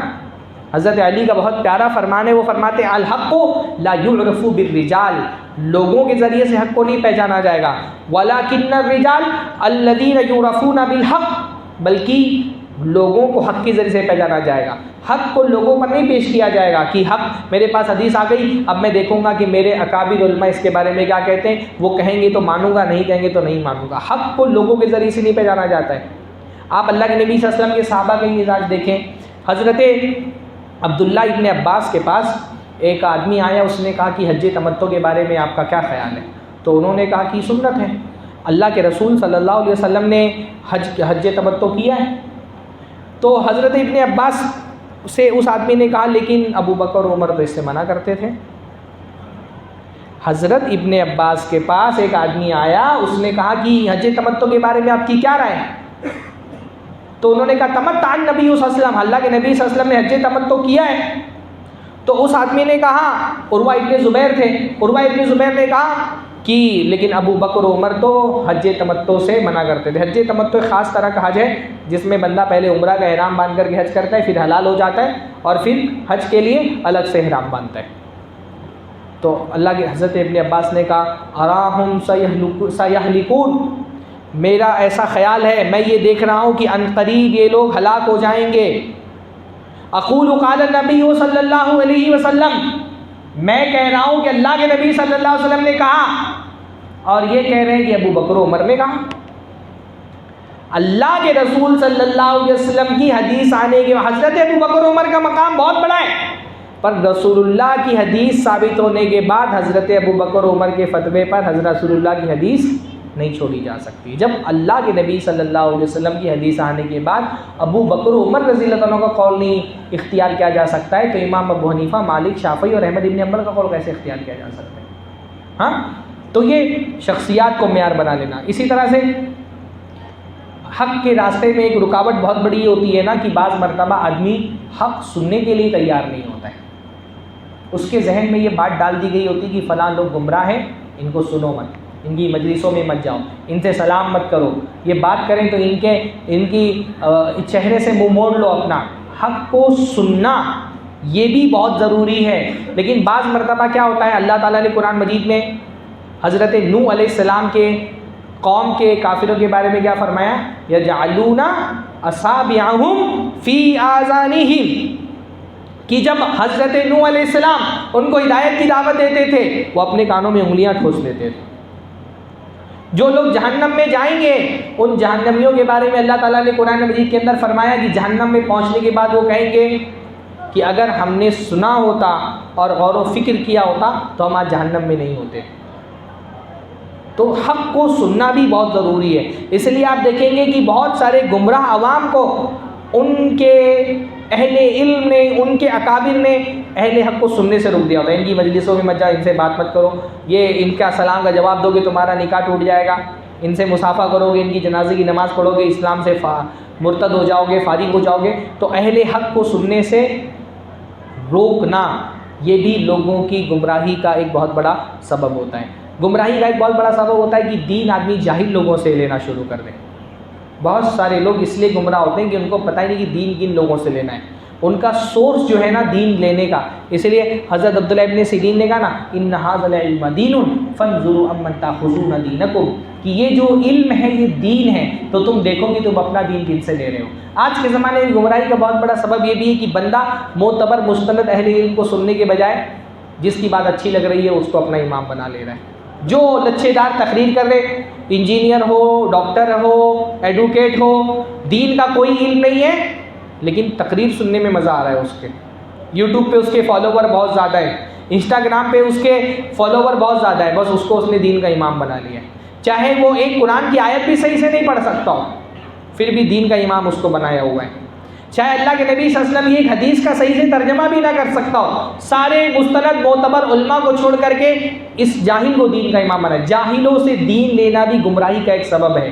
اللہ کے رسول صلی اللہ علیہ وسلم نے فرمایا ان من اشراط الساعہ ان یلتمس العلم عند الاصاغر, قیامت کی علامتوں میں سے ایک علامت ہے کہ چھوٹے لوگوں سے دین کا علم لیا جائے. اور چھوٹے لوگوں سے مراد یہاں پر کیا ہے, جس کو اللہ کے نبی صلی اللہ علیہ وسلم نے فرمایا روئی بزا, کہ قیامت کے قریب روئے بزا بات کریں گے. اور روئے بزا کون؟ اللہ کے رسول نے فرمایا رجل تافہ, بے وقوف آدمی جو امور عامہ پہ بات کرے, بڑی بڑی بات کرے حالانکہ اس کے پاس علم نہ ہو. جاہلوں کو یہ اللہ کے نبی صلی اللہ علیہ وسلم نے فرمایا قیامت کے دن قریب اللہ تعالیٰ علماء کو اٹھا لے گا. علم ایسے نہیں اٹھایا جائے گا کہ لوگوں کے ذہن و دماغ سے چیزیں غائب ہو جائیں گی. علم کیسے اٹھایا جائے گا؟ اللہ تعالیٰ علماء کو اٹھا لے گا. فَيَتَّخَذَ النَّاسُ رُؤُوسًا جُهَالًا، تو لوگ جاہلوں کو اپنا سردار بنا لیں گے اور ان جاہلوں سے جا کر کے فتویٰ پوچھیں گے اور یہ جاہل لوگ فتویٰ بھی دیں گے. فَضَلُّوا وَأَضَلُّوا، یہ خود بھی گمراہ ہوں گے اور دوسروں کو بھی گمراہ کریں گے. اس لیے یہ سمجھنا بہت ضروری ہے کہ یہ دین اللہ تعالیٰ نے قیامت تک اس کی حفاظت کی ذمہ داری لی ہے، اور یہ حفاظت کی ذمہ داری اللہ تعالیٰ نے معتبر اہل علم کے کندھوں پر ڈالی ہے. تو دین میں دین کا علم حاصل کرنے کے لیے سب سے پہلے یہ سمجھنا ضروری ہے کہ کون سے لوگ ہیں جو دین کے معتبر اور مستند علماء ہیں. ان کو چھوڑ کر کے اگر جاہلوں کو سردار بنایا جائے، ان سے دین لیا جائے، تو بندہ گمراہ ہو جائے گا. اسی طرح سے جاہلوں کے ایک آخری بات میں بولتا ہوں کہ صراط مستقیم سے گمراہی کا ایک بہت بڑا سبب ہوتا ہے تکبر. تکبر. بہت سارے لوگوں کو ہدایت بالکل واضح ہو جاتی ہے، حق بات سمجھ میں آ جاتی ہے، لیکن پھر بھی اپنی غلطی کو تسلیم کر لینے کی جرأت ان کے اندر نہیں ہوتی. تکبر ان کو انا روک لیتی ہے کہ بھئی غلط بات تھی، میں 20 سال 30 سال 40 سال سے ایک راستے پر چل رہا تھا، یہ راستہ غلط تھا، میرا عقیدہ غلط تھا، میرا عمل غلط تھا.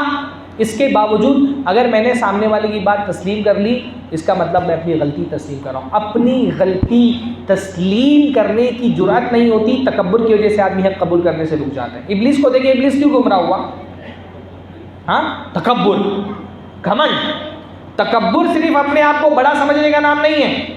تکبر، اللہ کے نبی صلی اللہ علیہ وسلم نے ایک مرتبہ صحابہ ایک صحابی نے پوچھا نا اللہ کے رسول صلی اللہ علیہ وسلم، ہر آدمی چاہتا ہے کہ اس کا کپڑا، اس کے جوتے اچھے ہوں، تو کیا یہ تکبر ہے؟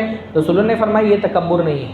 تکبر کیا ہے؟ رسول اللہ نے فرمایا بطر الحق وغمط الناس، حق کا انکار کر دینا اور لوگوں کو حقیر سمجھنا، یہ تکبر ہے. سب سے بڑا تکبر کیا ہے؟ کہ انسان کے پاس حق واضح ہو جائے پھر بھی اس کو تسلیم نہ کرے. یہ سب سے بڑا تکبر ہے. ابلیس اسی تکبر کی وجہ سے گمراہ ہو گیا. ایسا نہیں کہ اس کو ہدایت سمجھ میں نہیں آئی، جو دلیل اس نے دی تھی اس دلیل کی کوئی اہمیت نہیں تھی، پھر بھی کیوں گمراہ ہوا؟ حق کو قبول نہیں کیا. اس کے جائیں تکبر کی وجہ سے حق قبول نہیں کیا. تو یہ بہت ضروری ہے کہ بندہ ہدایت آنے کے بعد یہ نہ سوچے کہ میں اگر ہدایت کو سچ بات میں نے مان لی تو میں چھوٹا ہو جاؤں گا. من تواضع للہ دفعہ اللہ، جو اللہ کے لیے جھکتا ہے اللہ تعالیٰ اس کو بلند کر دیتا ہے. بعض مرتبہ ہم سے کوئی چھوٹا بھی اگر حق بات ہم تک کے پہنچا رہے ہیں، ہم کو تسلیم کرنا چاہیے. سچ بات اگر ہم سے چھوٹا بھی ہم کو بتا دے، ہم کو تسلیم کرنا چاہیے. اللہ کے رسول صلی اللہ علیہ وسلم نے ایک مرتبہ غالباً عصر کی نماز یا عشاء کی نماز، راوی کہتے ہیں مجھے یاد نہیں رہ گیا، لیکن زیادہ امکان ہے کہ عصر کی نماز تھی. اللہ کے رسول نے عصر کی نماز 2 رکعت پڑھا دی. 2 رکعت نماز پڑھا کر کے فارغ ہو کر کے بیٹھ گئے. بہت سارے لوگ مسجد سے باہر نکل گئے، ان کو لگا کہ لگتا ہے نماز قصر کر دی گئی ہے. ایک صحابی جن کو ذوالدین کہا جاتا تھا، وہ کھڑے ہوئے اور انہوں نے کہا اللہ کے رسول آپ بھول گئے ہیں یا نماز قصر کر دی گئی ہے، 4 کی جگہ 2 کر دی گئی ہے. رسول اللہ نے کہا نہ میں بھولا ہوں نہ نماز قصر ہوئی ہے، میں نے تو 4 رکعت ہی پڑھائی ہے. تو انہوں نے کہا نہیں اللہ کے رسول اگر ایسی بات ہے تو آپ نے نماز 2 ہی رکعت پڑھائی ہے. اللہ کے رسول نے صحابہ کو دیکھا، دوسرے سب نے کہا کہ اللہ کے رسول آپ نے 2 رکعت پڑھائی ہے. رسول اللہ صلی اللہ علیہ وسلم نے مان لیا. صحابی تھے، اللہ کے نبی سے مرتبے میں بہت کم تھے، لیکن صحیح بات اگر کسی چھوٹے کی طرف سے بھی آئے تو تسلیم کر لینے میں حرج نہیں ہونا چاہیے. بہت سارے لوگ صرف اپنی انا کی وجہ سے کہ اگر میں نے یہ حق بات تسلیم کر لی تو میں لوگوں کی نظر میں چھوٹا ہو جاؤں گا، حق کو قبول نہیں کرتے. تکبر، اللہ تعالیٰ نے قرآن میں فرمایا سأصرف عن آیاتی الذین یتکبرون فی الارض، کہ ان قریب ہم اپنی آیتیں ان لوگوں سے لوٹا دیں گے جو زمین میں تکبر کرتے ہیں، ان کو ہم ہدایت نہیں دیں گے. اچھا، ایک اور بہت بڑی وجہ ہوتی ہے ہدایت سے محرومی کی کہ آدمی کے پاس ہدایت اور گمراہی کا صحیح پیمانہ ہی نہیں ہوتا ہے، غلط پیمانوں پر ہدایت اور گمراہی کو ناپ رہا ہوتا ہے. بہت سارے لوگ گمراہی کے راستے پر چل رہے ہیں، ان کو دلیلیں دی جائیں قرآن سے حدیث سے، وہ کہتے ہیں بھائی اگر یہ بات غلط ہوتی تو کیا اتنے سارے لوگ مان رہے ہوتے. حق کا صحیح پیمانہ ہی اس کے پاس نہیں ہے کہ صحیح اور غلط کو تولنے کا طریقہ کیا ہے، حق اور باطل کے درمیان تفریق کیسے کرنی ہے. اس نے قلت اور کثرت کو پیمانہ بنایا ہوا ہے. تو جب اس کا معیار ہی غلط ہے، جانچنے کا طریقہ ہی غلط ہے، تو کبھی بھی وہ حق تک نہیں پہنچ سکتا. اس نے معیار یہ بنایا ہوا ہے جس عمل کو لے کر کے زیادہ لوگ چلے وہی حق پر ہے. قلت اور کثرت ہمارے دین میں کوئی معیار نہیں ہے. پر بہت سارے لوگوں نے اسی کو معیار بنایا ہوا، اس لیے وہ گمراہ ہیں۔ اللہ تعالیٰ ہم سب کو ہر طرح کی گمراہیوں سے محفوظ رکھے۔ اللہ تعالیٰ سے ہدایت کے لیے دعا کرتے ہیں، اور سب سے اہم ترین بات، بندے کو ہدایت کے لیے طلب اس کے دل میں ہونی چاہیے۔ جو سچے دل سے ہدایت کو حاصل کرنے کی کوشش کرتا ہے، اللہ اس کو ہدایت سے محروم نہیں رکھتا۔ اللہ نے قرآن میں فرمایا والذین جاہدوا فینا لنہدینہم سبلنا، کہ جو ہمارے راستے میں محنت کریں گے ہم ان کو ہدایت دیں گے۔ ہدی للمتقین، قرآن مجید متقیوں کے لیے ہدایت ہے۔ دل میں اگر تقویٰ ہوگا، سچی طلب ہوگی ہدایت حاصل کرنے کی، اللہ تعالیٰ ہدایت سے محروم نہیں رکھے گا۔ لیکن کچھ اگر کوئی بدنیت ہے، اس کے سامنے اب 10 آیتیں، 10 نشانیاں، 10 دلیلیں لا کر کے رکھ دے، وہ تسلیم نہیں کرتا ہے۔ تو دل میں ہدایت کی سچی تڑپ ہونا بھی بہت ضروری ہے، اس کے بغیر ہدایت نہیں ملتی ہے۔ جو یہ 10 وجوہات تھے صراط مستقیم سے گمراہ ہو جانے کے، اللہ تعالیٰ ہم سب کو صراط مستقیم کی ہدایت عطا فرمائے، زندگی بھر اس پر چلنے کی توفیق نصیب فرمائے، اور جب موت آئے تو ہماری موت بھی صراط مستقیم پر آئے۔ وآخر دعوانا الحمدللہ رب العالمین۔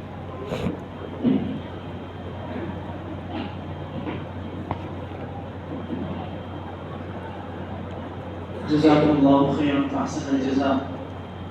شیخ ہم کو گمراہی سے، صراط مستقیم کی گمراہی کے اسباب اور اس کے علاج پر کافی اہم موضوعات پر خطاب کر رہے تھے۔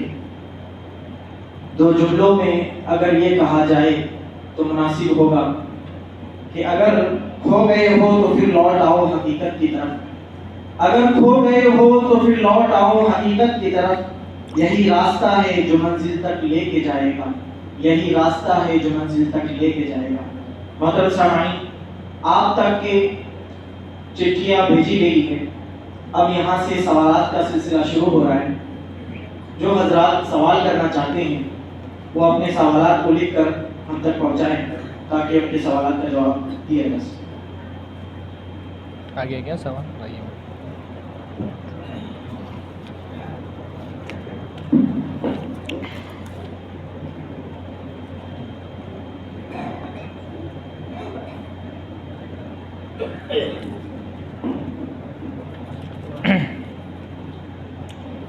نکاح کس نیت سے کیا جائے؟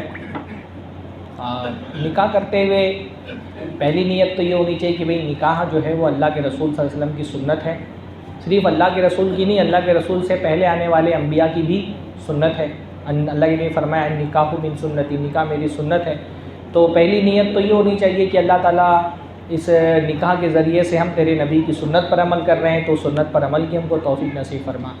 پھر نکاح کے وقت یہ بھی ایک نیت ہونی چاہیے کہ میں اپنی پاک دامنی کے لیے نکاح کر رہا ہوں، اپنے آپ کو گناہ سے بچانے کے لیے نکاح کر رہا ہوں، ہے نا۔ اللہ کے نبی صلی اللہ علیہ وسلم نے فرمایا کہ اللہ تعالیٰ 3 لوگوں کی اللہ تعالیٰ مدد کرتا ہے، ثلاث حق علی اللہ عونہم، کہ 3 لوگوں کی اللہ تعالیٰ پر مدد کرنا واجب ہے، اور ان میں سے ایک آدمی کون ہے؟ الناکح الذی یرید العفاف، ایسا نکاح کرنے والا جو نکاح کے ذریعے سے پاک دامن رہنا چاہ رہے ہیں، تو اللہ تعالیٰ اس کی بھی مدد کرتا ہے۔ تو یہ بھی نیت ہونی چاہیے کہ میں ایک حلال کے ذریعے سے اپنے آپ کو حرام سے بچانا چاہ رہا ہوں۔ جب یہ نیت ہوتی ہے تو بندے کے لیے حلال باعث ثواب ہو جاتا ہے، جو رسول اللہ صلی اللہ علیہ وسلم نے فرمایا کہ تم میں سے کسی آدمی کو اس کی ہم بستری پر بھی ثواب دیا جاتا ہے۔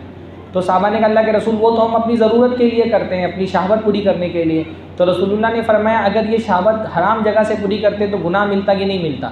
تو فرمایا ضرور ملتا۔ تو کہا جب تم نے حلال ضرورت پوری کرنے کے لیے ایک حلال راستہ اختیار کیا ہے تو اس پر تم کو ثواب بھی ملے گا۔ تو اپنا عفاف اور پاک دامنی اس کی نیت بھی ہونی چاہیے۔ تیسری نیت یہ ہونی چاہیے کہ اللہ تعالیٰ اس نکاح کے ذریعے سے مجھے ایسے نیک صالح اولاد عطا فرمائے جو میرے لیے دنیا اور آخرت میں کامیابی کا باعث بنے۔ اچھی اور صالح اولاد کی تمنا کرنا یہ بھی نکاح کے لیے ایک نیت ہونی چاہیے۔ حضرت عمر کہتے تھے نا کہ میں اپنے آپ کو ہم بستری پر مجبور کرتا ہوں، یعنی مجھے اتنی چاہت نہیں ہوتی کبھی کبھی ہم بستری کی، پھر بھی میں اپنے آپ کو مجبور کرتا ہوں تاکہ میرے ذریعے سے وہ ذریت اللہ تعالیٰ پیدا کرے جو اللہ تعالیٰ کی عبادت کرے۔ صرف اولاد کی چاہت میں کہ زیادہ سے زیادہ اولاد ہو جو میرے مرنے کے بعد میرے لیے آخرت کا ذخیرہ بنے، میری قیامت کے لیے میرا سرمایہ بنے نیکی کا۔ تو نیکی کا ایک وجہ یہ بھی ہونی چاہیے۔ قرآن مجید میں اللہ تعالیٰ نے جہاں فرمایا نا کہ کیسے قرآن کی وہ آیتیں حافظ نہیں ہونے کا یہی پرابلم ہوتا ہے کہ آیتیں جلدی یاد نہیں آتی ہیں، جو اللہ تعالیٰ نے فرمایا احل لکم لیلۃ الصیام الرفث الی نسائکم ہن لباس لکم وانتم لباس لہن، کیسے آگے کیا ہے؟ تختارون انفسکم فتاب علیکم وعفا عنکم فالآن باشروہن وابتغوا ما کتب اللہ لکم فالآن باشروہن وابتغوا ما کتب اللہ لکم، کہ اللہ تعالیٰ نے پہلے رمضان کی راتوں میں ہم بستری سے روکا تھا. پہلے جو شروعات میں جب رمضان روزے فرض ہوئے تو رات میں پورا رات کا بھی روزہ ہوتا تھا.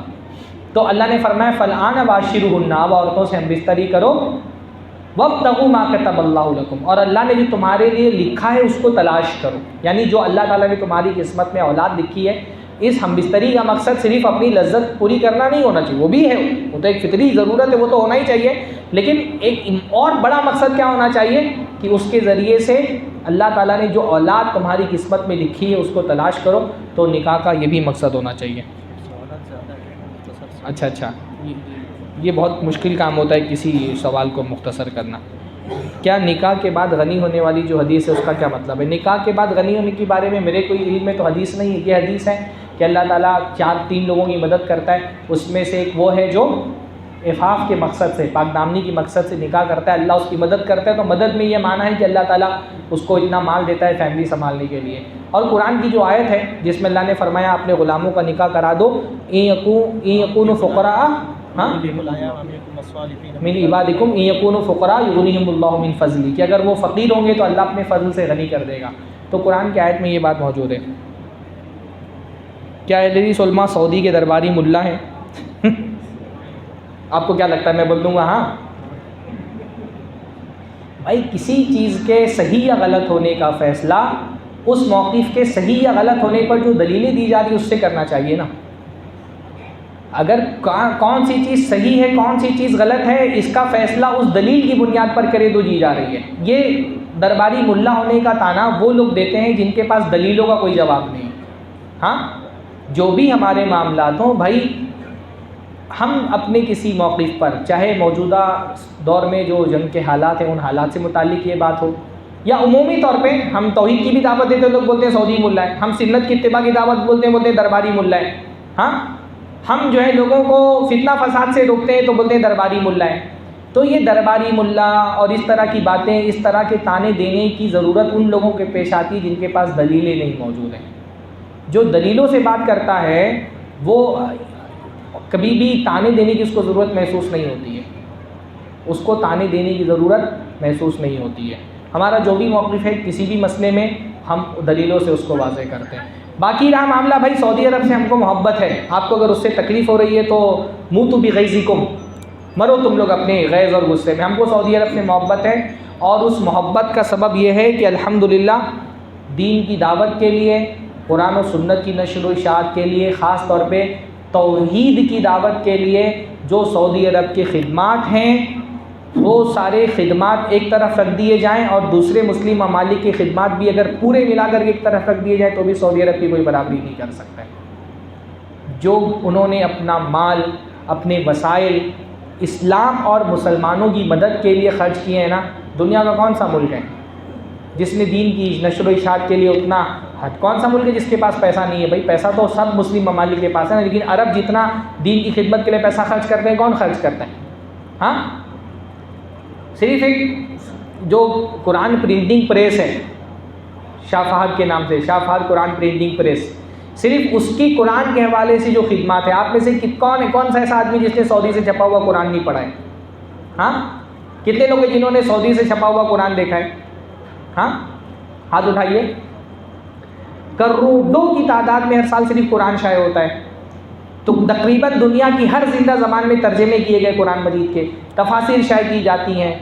لاکھوں کی تعداد میں ہندوستان سے طلبہ کو بلا کر کے دین کا علم حاصل کرنے کے لیے سعودی عرب باقاعدہ وظیفے دے کر کے دین کا علم کی نشر و اشاعت کر رہے ہیں. آج ہندوستان میں بیٹھ کر کے جو لوگ سعودی عرب کو گالیاں دے رہے ہیں وہ تک کے سعودی عرب سے دین کا علم سیکھ کر کے آئے ہیں. آج وہ بولنے کے لائق اس لیے ہوئے کیونکہ سعودی عرب نے اپنے پیسے سے ان کو پڑھایا ہے.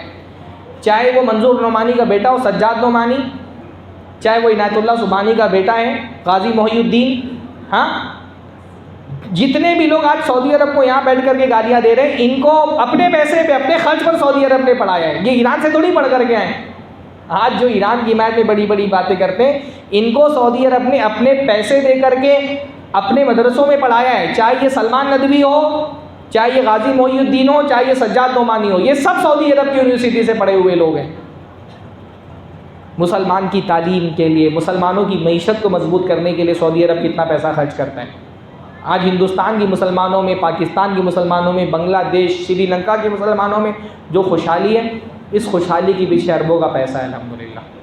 ہاں تو بہرحال اب وہ اگر کسی کو بھائی ہم کو ہمارے ہم مسلک ہونے کی وجہ سے، اگر تم رافضیوں سے محبت کر سکتے ہو تو ہم موحدوں سے محبت نہیں کر سکتے؟ ہاں، اور اگر سعودی ملا ہونا ہے ہم، تو سعودی کا درباری ملا ہونا ایرانی کے درباری ملا ہونے سے زیادہ بہتر ہے۔ ہاں، اگر ہم سعودی کے درباری ملا ہیں تو سعودی کا درباری ملا ہونا رافضیوں کے طوطے ہونے سے بہتر ہے۔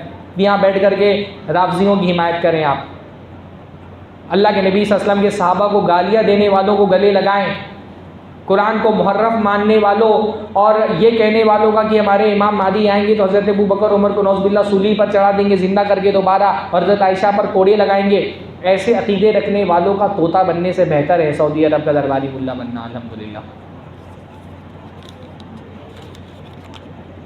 کیا یہ کیا داڑھی کو تراشنا جائز ہے؟ نہیں جائز ہے بھائی، رسول اللہ صلی اللہ علیہ وسلم نے فرمایا کہ داڑھی کو بڑھاؤ اور مونچھوں کو کاٹو۔ کافر لوگ ہدایت کی دعا تو نہیں کر سکتے، بغیر دعا کی ہدایت نہیں مل سکتی، اس لیے ان کی ہدایت کے لیے ہم کیا کر سکتے ہیں؟ بھائی کافر ہدایت کی دعا کر سکتا ہے، ہم کافر کی ہدایت کے لیے دعا کر سکتے ہیں، اور ہدایت کی دعا کرنا ہی صرف کافی نہیں ہے، ان تک کہ ہدایت کا پیغام پہنچانا بھی ضروری ہے۔ ہم ان کے لیے ہدایت کی دعا بھی کر سکتے ہیں اور ان تک ہدایت کا پیغام بھی پہنچا سکتے ہیں۔ رسول اللہ صلی اللہ علیہ وسلم نے ہدایت کا پیغام بھی پہنچایا، قرآن و سنت بھی پہنچایا، ساتھ میں اللہ تعالیٰ سے دعا بھی کہ اللہم اہدی قومی فانہم لا یعلمون، اللہ تعالیٰ میری قوم کو ہدایت دے، یہ نہیں جانتے۔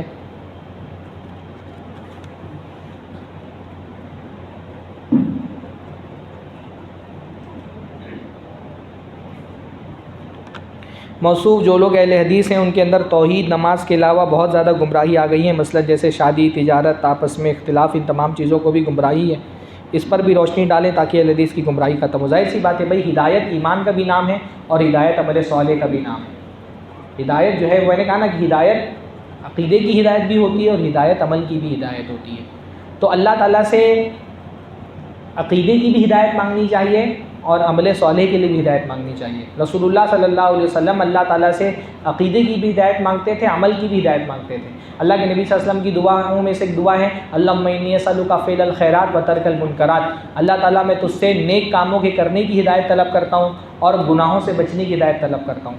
اللہ کے نبی صلی اللہ علیہ وسلم قرآن مجید میں حضرت ابراہیم کی دعا ہے ربی جعلنی مقیم الصلاۃ، اللہ تعالیٰ مجھے نماز کا پابند بنا دے۔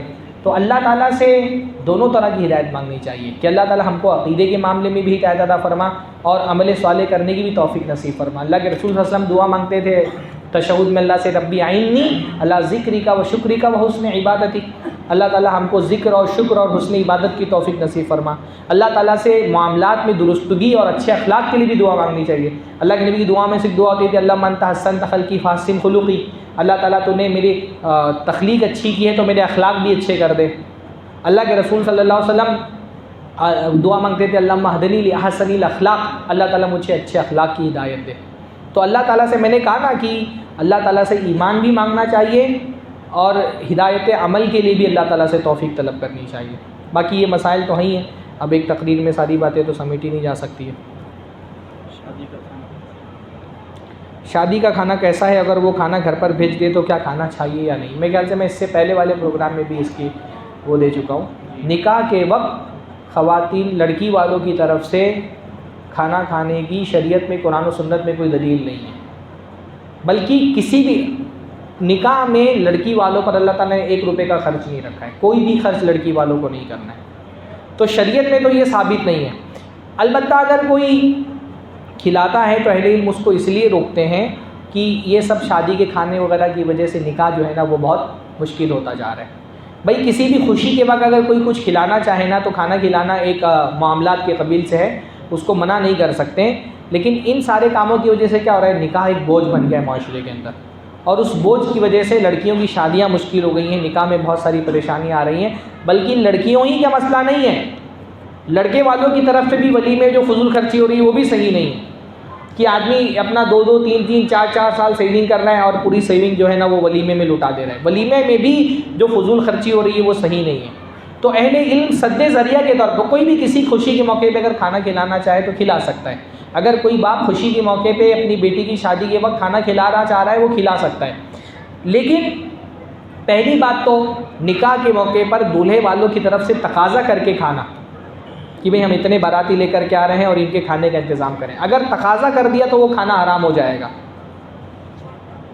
تقاضا کر دیا تو وہ اکل المال بالباطل کے حکم میں آ جائے گا. تقاضا نہیں کیا, سامنے والا اپنی خوشی سے کھلا رہا ہے, اپنی استطاعت کے مطابق کھلا رہا ہے, تو ہم یہ تو نہیں کہہ سکتے کہ یہ کھانا حرام ہے.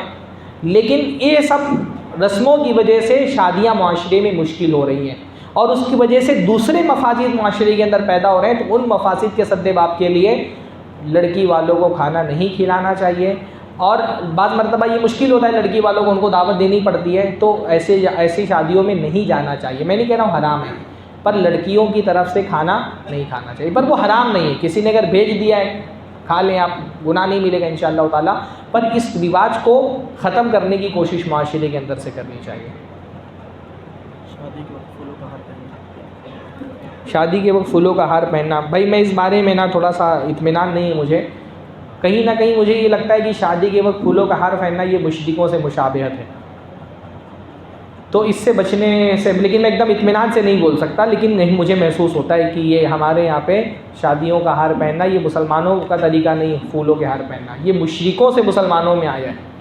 یہ کافرانہ جو ہندو معاشرے کے اندر جو رسم و رواج ہوتے ہیں اس میں پھول پہنائے جاتے ہیں, ورمالائیں ڈالی جاتی ہیں, وہ وہاں سے مسلمانوں کے اندر آیا ہے. تو مجھ کو, میں اور کسی عالم سے بھی آپ فتویٰ پوچھ لیں, مجھے اس بارے میں یہ شبہ ہے کہ یہ مشرکین سے مشابہت ہے, تو اس سے بچنا چاہیے.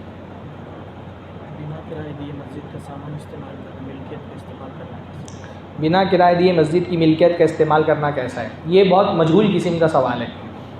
یہ بہت مجہول قسم کا سوال ہے, اس لیے کیونکہ کون سا سامان استعمال کر رہا ہے, کیوں استعمال کر رہا ہے, جب تک یہ تفصیل نہ پتہ ہو اس کے وہ حلال و حرام نہیں بول سکتے.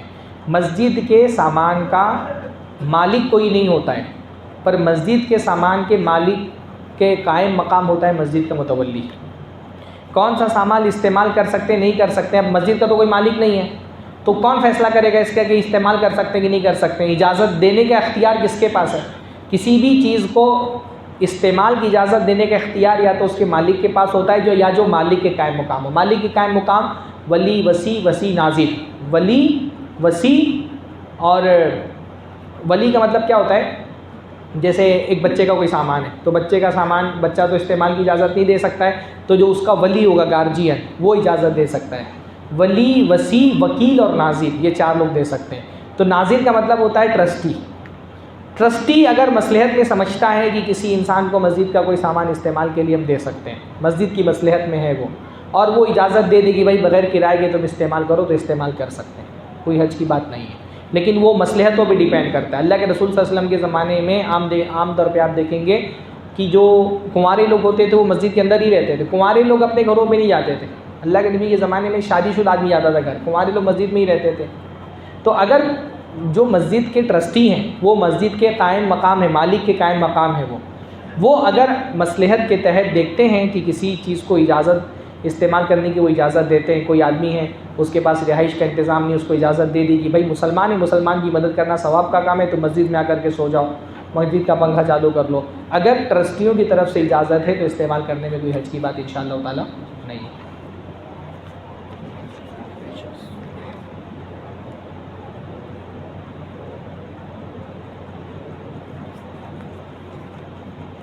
کوئی شخص اگر تکلیف دے رہا ہے تو کیا اس کے بدلے اتنا ہی تکلیف دینا درست ہوگا؟ بھائی ظلم کا بدلہ بندہ اتنا اپنے اوپر اس کے جو ظلم ہوا ہے تو ظلم کا بدلہ لے سکتا ہے. وہ قرآن حدیث, اب یہ بھی اس طرح کے سوال بہت مجہول ہوتے ہیں. میں بھی بول دوں اجازت ہوگی, پتہ نہیں کس طرح کی تکلیف ہے اور آپ کس طرح کی تکلیف دینا چاہ رہے ہیں.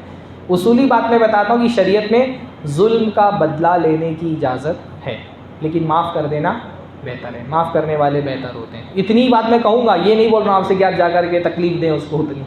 بس شریعت میں اب یہ پتہ نہیں کس طرح کی تکلیف دینے کی بات ہو رہی ہے, کس طرح کا بدلہ لینے کی بات ہو رہی ہے. تو میں آپ کو تو نہیں کہہ رہا ہوں کہ آپ جا کر کے بدلہ لیں, بس شریعت کا ایک اصول ہے کہ کسی کے اوپر کوئی ظلم ہوا ہے تو اتنا بدلہ لے سکتا ہے, معاف کر دینے میں بہتری ہے.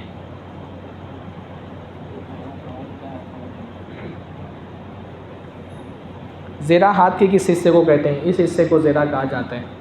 تو حدیث میں جو آتا ہے تو اس میں ہاتھ کے اوپر ہاتھ رکھنے کی دو کیفیتیں ہیں. ایک تو یوں ہاتھ کے اوپر ہاتھ رکھنا زیرہ کے اوپر زیرہ، اور دوسرا کہ یہ جو دونوں کڑی کے جوڑ ہیں کلائی کے، تو ان جوڑوں کو آپس میں رکھنا ہے، اس کو کہا جاتا ہے. دونوں طریقے ثابت ہے. زیرہ یہاں سے یہاں تک کے ہے ہاتھ کے اوپر، ہاں یہ یہاں سے لے کر کے یہ جو کیا کہتے ہیں اس کو کونی تک کے حصے کو کہا جاتا ہے. کیا 2 رکعت نماز والی تورک کی کوئی صحیح حدیث ہے؟ حضرت عمر کی ایک روایت ہے خلافیات بیہقی میں، انہوں نے 2 رکعت کی نماز میں تورک کیا اور کہا کہ اللہ کے رسول صلی اللہ علیہ وسلم نے ایسے تورک کیا. جمعہ کی نماز کا وقت کیا ہے جو ظہر کی نماز کا وقت ہے؟ کیا نماز بغیر ٹوپی کی کوئی صحیح حدیث ہے؟ بھائی ٹوپی اللہ کے رسول صلی اللہ علیہ وسلم پہنتے تھے، لیکن ٹوپی پہننے کے لیے کوئی خصوصی نماز میں ٹوپی پہننا اس کی کوئی حدیث ہی نہیں. نماز میں ٹوپی پہننا چاہیے یا پہننے سے بہت زیادہ ثواب ملتا ہے، اس طرح کی کوئی حدیث نہیں ہے. جیسے مسواک بھی اللہ کے نبی کی سنت ہے، اور نماز کو مسواک سے اللہ کے رسول نے جوڑا ہے، وضو سے جوڑا ہے اللہ کے رسول صلی اللہ علیہ وسلم نے. اللہ کے رسول نے فرمایا لولا نشق علی امتی لامرتم بالسواک مع کل وضوء، کہ اگر مجھے اپنی امت پر خوف نہیں ہوتا تو میں ہر وضو، بلکہ بعض روایتوں میں آتا ہے ہر نماز میں مسواک کا حکم دیتا. تو مسواک کے لیے رسول اللہ کی حدیث موجود ہے، ٹوپی کے لیے نہیں موجود ہے. تو جو پابندی کرنے کے لیے کہہ رہا ہے کہ نہیں نماز ٹوپی پہن کر ہی پڑھنا ہے، دلیل تو اس کو دینی پڑے گی نا.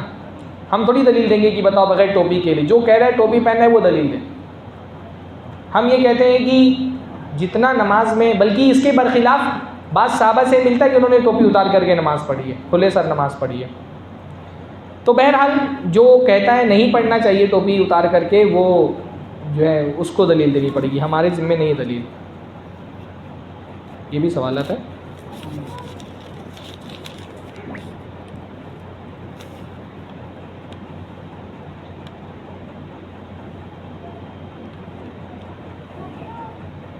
سورت نمبر 15 آیت نمبر 9 کا ترجمہ یوں ہے: ہم نے ہی ذکر کو نازل کیا ہے، ہم ہی اس کی حفاظت کریں گے. تو ذکر سے مراد قرآن ہی کیوں کرتے ہیں؟ کیا ذکر سے مراد تورات انجیل نہیں ہے؟ نہیں، تورات انجیل کے بارے میں تو اللہ تعالیٰ نے خود بتایا نا کہ وہ تحریف شدہ ہیں، کہ جو یہود و نصارہ تھے انہوں نے اپنی کتابوں میں تحریف کر دی. تو جن کتابوں کے بارے میں خود اللہ بتا رہا ہے کہ اس میں تحریف کر دی اہل کتاب نے، ان کی حفاظت کی بات اللہ تعالیٰ کیوں کرے گا؟ اور وہ تو وہ چیزیں جو کتابیں منسوخ ہو چکی ہیں ان کی حفاظت کرنے نہیں کرنے سے اس آیت کا کیا تعلق ہو سکتا ہے؟ قرآن مجید میں اللہ تعالیٰ نے ذکر جب بھی کہا ہے تو اس سے مراد قرآن ہی ہے. بہت ساری قرآن کی آیتیں ہیں، جیسے وَلَقَدْ يَسَّرْنَا الْقُرْآنَ لِلذِّكْرِ، اور بھی قرآن مجید کی ایسی آیتیں جس میں ذکر سے مراد اللہ تعالیٰ نے قرآن کا ہے. اور اِنَّا نَحْنُ نَزَّلْنَا الذِّكْرَ وَإِنَّا لَهُ لَحَافِظُونَ. اب قرآن کا پورا کانٹیکسٹ آپ دیکھیں گے تو بعد سمجھ میں آئے گا کہ یہاں پہ قرآن ہی مراد ہے. تورات و انجیل کو تو خود اللہ نے بتا دیا کہ ان کے اہل کتاب نے اس میں تحریف کر دی ہے، تبدیلی کر دی ہے.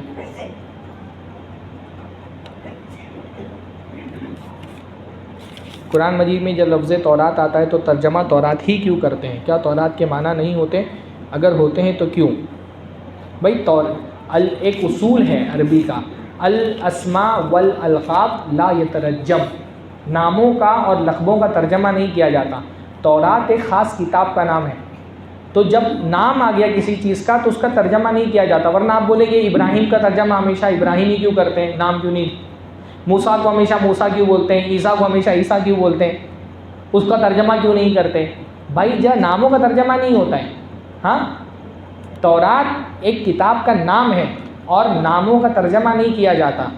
جیسے میرا نام سرفراز فیضی ہے، ابھی شیخ نے مجھے بلایا، اب پوسٹر پہ آپ لکھ دیں سر کا مطلب ہوتا ہے سرفراز مطلب بلند، تو آپ کیا پوسٹر میں لکھیں گے سر بلند فیضی آ رہے ہیں؟ اور اگر آپ لکھ دیں گے پوسٹر پہ سر بلند فیضی آ رہے تو کسی سمجھ میں آئے گا کہ یہ کون سے دوسرے عالم ہے سر بلند فیضی؟ تو نام سرفراز ہے تو اس کا ترجمہ سرفراز ہی رکھا جائے گا، نام تھوڑی ترجمہ کیا جاتا ہے. قرآن مجید میں جو بھی نام آئے، شہروں کے نام آئے، مکہ کا نام آئے تو مکہ کا ترجمہ ہوتا ہے، مدینہ کا نام آئے تو مدینہ کا ترجمہ ہوتا ہے. ہاں، جو جگہوں کے علاوہ جو شخصیتوں کے نام آئے ان کا بھی ترجمہ نہیں ہوتا ہے. جب کسی چیز کا نام ایک طے کر دیا جاتا ہے تو ناموں کا ترجمہ نہیں کیا جاتا ہے.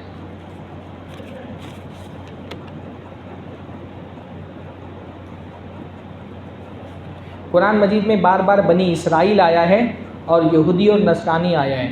دنیا میں یہودی نصرانی ہے مگر بنی اسرائیل کون ہے؟ دلیل کے ساتھ بتائیں. بھائی بنی اسرائیل سے مراد، یہ کہاں سے سوالات آ رہے ہیں؟ یہ بھائی جنہوں نے سوال کیا مجھ سے اکیلے میں ذرا آ کر کے ملے بعد میں، یہ ساری باتیں کہاں سے آتے تھے؟ بنی اسرائیل جو ہے بنی اسرائیل حضرت یعقوب علیہ السلام کی نسل کو کہا جاتا ہے. حضرت ابراہیم علیہ السلام کے 2 بیٹے تھے، اسحاق اور اسماعیل. اسحاق کو حضرت ابراہیم علیہ السلام نے شام میں بسایا اور اسماعیل کو مکہ میں بسایا. اور اس کے بعد حضرت اسحاق سے بیٹے ہوئے یعقوب. یعقوب کا لقب تھا اسرائیل، اور انہی کی نسل کو بنی اسرائیل کہا جاتا ہے. اور یہی لوگ جن کو یہود بھی کہا جاتا ہے. بنی اسرائیل اصل میں یہود ہی کو کہا جاتا ہے. یہ الگ بات ہے آج کے زمانے کے جو یہودی ہیں وہ حقیقت میں بنی اسرائیل میں سے نہیں ہیں، کیونکہ حضرت ابراہیم علیہ السلام تو عراقی تھے، عراق سے آئے تھے، یورپین نہیں تھے. وہ آج کے زمانے میں جو لوگ اپنے آپ کو یہودی کہتے ہیں وہ سب کے سب یورپین ہیں، آسٹریا سے، جرمنی سے آئے ہوئے ہیں. ان کی نسل جو ہے وہ گورے چمڑی والے اور نیلی آنکھوں والے جتنے بھی یہودی ہیں، یہ ان کا دعویٰ جھوٹا ہے کہ ہم حضرت ابراہیم علیہ السلام کی اولاد ہیں. یہ بنی اسرائیل سے نہیں ہے. یہ لوگ بعد میں جا کر کے انہوں نے یہودیت قبول کی. بنی اسرائیل سے مراد حضرت یعقوب کی نسل، اور انہی کو قرآن مجید میں بنی اسرائیل کہا گیا ہے. ہو گیا؟ بہت سارے لائیے جب تک کہ ٹائم ہے، جب ٹائم ہو جائے گا لائیے پورا دے دیجیے. قرآن سب دے دیجیے.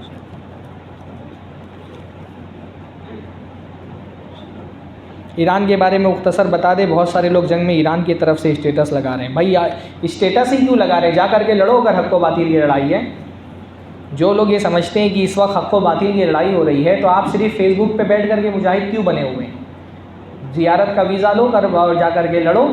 ایران کی طرف سے حق و باطل کی لڑائی ہو رہی ہے اور آپ فیس بک پہ بیٹھ کر کے صرف جہاد کا فریضہ انجام دے رہے ہیں، اسٹیٹس لگا رہے ہیں. ہاں، یہ کوئی حق و باطل کی لڑائی نہیں ہے. سب کے اپنے اپنے مفادات کی لڑائی ہے. اسرائیل کے اس خلیج میں اپنے مفادات ہیں، امریکہ ایران کے اپنے مفادات ہیں. کل تک کے جب ان کے مفادات ایک تھے تو یہ ساتھ میں تھے. ایران کے مفادات جب امریکہ کے مفادات کے موافق ہوتے ہیں تو وہ امریکہ کے ساتھ ہو جاتا ہے، اسرائیل کے ساتھ ہو جاتا ہے. جب عراق ایران کی جنگ ہو رہی تھی تو اسرائیل ہتھیار فراہم کر رہا تھا. جب امریکہ نے عراق پر حملہ کیا ہے تو باقاعدہ آپ دیکھیں سیستانی وغیرہ کے کتنے مقتدر صدر کا کل میں نے ویڈیو دیکھا اس زمانے کا، اس نے باقاعدہ فتویٰ دیا کہ امریکیوں کے خلاف جہاد حرام ہے صدام کی حمایت میں. انہوں نے تو پورا امریکہ کا تعاون کیا ہے عراق میں، افغانستان میں پورا امریکہ کا تعاون کیا ہے. مہدی نژاد کا بیان موجود ہے کہ اگر ہمارا تعاون نہیں ہوتا تو نہ امریکہ عراق میں کامیاب ہو سکتا تھا، نہ افغانستان میں کامیاب ہو سکتا تھا. میں نے اپنی اسٹریم میں باقاعدہ وہ ویڈیو چلا کر کے دکھایا ہے. تو کل تک جہاں جہاں ان کے مفادات ایک تھے یہ سب ایک ساتھ کھڑے ہوئے تھے. آج ان کے مفادات ٹکرا رہے. اسرائیل کو اپنا گریٹر اسرائیل کا خواب پورا کرنا ہے. خمینی نے جو انقلاب لایا تھا اس کو ایک گریٹر ایران بنانا ہے. ان کا مقصد پورے عرب کو کنٹرول کرنا ہے. اپنے طور پر یہ کوششیں کرتے رہے. آج ان کے مفادات ٹکرا رہے تو ایک دوسرے کے دشمن ہو گئے. دونوں ظالم ہیں، آپس میں لڑ رہے ہیں. یہ لڑے مرے، ہم کو اس سے کیا لینا دینا ہے؟ نہ ہم ایران کی حمایت کرتے ہیں نہ اسرائیل کی حمایت کرتے ہیں. اس جنگ میں ہم کسی کی بھی حمایت نہیں کرتے. دونوں ظالم ہیں، دونوں کے ہاتھوں پہ مسلمانوں کا خون ہے. اسرائیل نے اگر فلسطینیوں کا ان کے ہاتھوں پر، فلسطینیوں کا خون اس کے ہاتھ پر ہے، تو ایران نے 12 لاکھ مسلمانوں کو قتل کیا ہے شام میں. 12 لاکھ مسلمان صرف شام میں قتل کیے. عراق میں آپ اٹھا کر کے تاریخ پڑھیں، جب امریکہ داخل ہوا ہے شیعوں کے باقاعدہ ڈیتھ اسکواڈ تھے. ان کے قتل کرنے والے گروہ تھے جنہوں نے عراق میں چن چن کر کے، یہاں تک کہ عراقی سنیوں کو اپنا نام تبدیل کرنا پڑا کہ تاکہ ان اپنی جان بچا سکیں. تو بھائی ہر مرحلے میں تو یہ ایران مسلمانوں کے خلاف کھڑا رہا ہے. ابھی کل رات میں چیچنیا اور رشیا کی جو لڑائی ہوئی اس میں دیکھ رہا تھا کہ پورے چیچن اور چیچنیا کا رشیا کے ساتھ جو اختلاف تھا اس میں پورے اس کنفلکٹ میں ہمیشہ ایران یہ روس کی حمایت میں رہا ہے. اس کی ایک وجہ یہ تھی کہ امریکہ کے مقابلے میں اس کو روس سے مدد چاہیے تھی. دوسری وجہ یہ تھی کہ چیچنیا میں لڑنے والے سنی سلفی لوگ تھے. حتیٰ کہ عرب مجاہدین چیچنیا میں جا کر کے لڑے ہیں چیچن مسلمانوں کے تعاون کے لیے. یہ عربوں کو گالیاں دیتے ہیں. تو بھائی یہ سب مفادات کی جنگ ہے، نہ یہ حق و باطل کی جنگ ہے، نہ یہ جنگ فلسطین کے لیے ہو رہی ہے. بارک اللہ.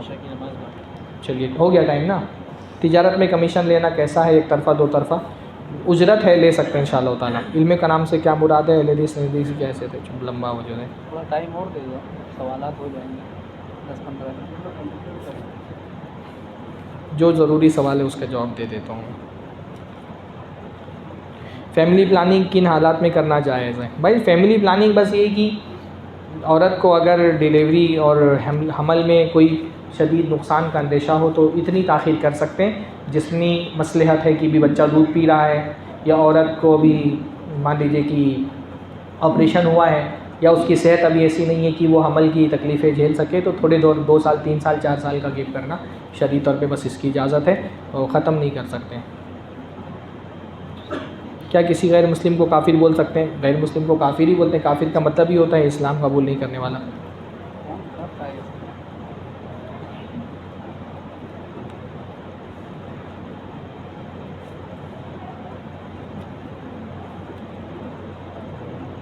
اگر کوئی مفتی فتویٰ دے اور اس فتوے پہ اپنا دل مطمئن نہ ہو تو کیا اس فتوے کو ماننا چاہیے؟ نہیں ماننا چاہیے۔ بھائی دل کے مطمئن ہونا کوئی شرط نہیں ہے، فتوے کو ماننے نہ ماننے کا تعلق دلیل سے ہے۔ اگر دلیل سے بات کی ہے تو مانیں، اور دلیل کے خلاف بات کی ہے تو نہ مانیں۔ اگر کوئی عالم ایران کے حق میں دعا کرے اور لوگ اس پر آمین بولے تو کیا وہ دعا قبول ہوگی؟ تو امریکہ کے حق میں کرے اور دعا قبول ہوگی کہ نہیں قبول ہوگی؟ یہ کون سی بات ہوتی ہے بھائی؟ بینک سے حاصل ہونے والا سود کسی یتیم، بیوہ یا کسی اچھے کام میں لگا سکتے ہیں کہ نہیں لگا سکتے ہیں؟ نہیں، دیکھیے بینک سے حاصل ہونے والا پیسہ آپ ایسی جگہ پر لگا دیں جو شدید ضرورت مند ہو، جو آدمی یعنی جس کے لیے ضرورت کی وجہ سے حرام حلال ہو گیا اس کو دے دیں، یہ سب سے اچھا طریقہ ہے۔ کہ آپ کے لیے تو حرام ہے، جیسے کسی کی بہت بڑی بیماری ہے، صدقے کے ذریعے سے بھی اس کی بیماری کے علاج کا پیسہ وہ جمع نہیں کر پا رہے، اس کو دے دیں، اس کے لیے حرام حلال ہو چکا ہے، اس کو دے دیں آپ۔ دوسری شادی کے لیے بیوی یا گھر والوں کی اجازت لینا ضروری کہ نہیں ضروری ہے؟ نہیں ضروری ہے بھائی، جس کو لگتا ہے اجازت لینا چاہیے اس کو کرنا ہی نہیں چاہیے۔ نماز میں تشہد کے بعد، اتحیات کے بعد درود پڑھنا کیسا ہے؟ تشہد میں، دونوں تشہد میں اتحیات کے بعد درود اللہ کے نبی سے ثابت ہے، شیخ البانی نے صفت و صلاۃ النبی میں حدیث ذکر کی ہے۔ سمجھ میں نہیں آ رہا کیا سوال ہے۔ مسجد کا پانی فری میں استعمال کرنا کیسا ہے؟ بالکل استعمال کریے بھائی، اگر مسجد کے ذمہ داران اجازت دے رہے ہیں تو۔ نماز میں اگر امام نے سورہ آگے پیچھے کر دی ہے تو سجدہ سہو ہوگا کہ نہیں ہوگا؟ نہیں، ضروری نہیں ہے سورہ ایک ترتیب میں پڑھنا۔ اللہ کے رسول صلی اللہ علیہ وسلم نے نماز پڑھی، پہلے سورہ بقرہ پڑھی، پھر سورہ نساء پڑھی، پھر سورہ آل عمران پڑھی۔ قرآن کی صورتوں کی ترتیب ہی کے بارے میں اختلاف ہے کہ یہ ترتیب توقیفی ہے کہ نہیں۔ رسول اللہ صلی اللہ علیہ وسلم نے یہ ترتیب دی یا صحابہ نے اپنے اجتہاد سے ترتیب دیا؟ تو ترتیب سے پڑھنا لازم نہیں ہے۔ آج بھی دنیا میں بہت سارے علاقے میں ایسے ہیں جہاں ہدایت نہیں پہنچی ہے، تو ایسے لوگوں کے ساتھ کیا ہوگا؟ جن تک کہ اللہ تعالیٰ نے صاف صاف فرما دیا وَمَا كُنَّا مُعَذِّبِينَ حَتَّىٰ نَبْعَثَ رَسُولًا، ہم کسی کو عذاب نہیں دیں گے جب تک کہ ہم رسول نہ بھیج دیں۔ جن پر حجت تمام نہیں ہوئی، اللہ تعالیٰ قیامت کے دن ان کو الگ سے ان پر حجت تمام کرے گا اور ان کا امتحان لے گا۔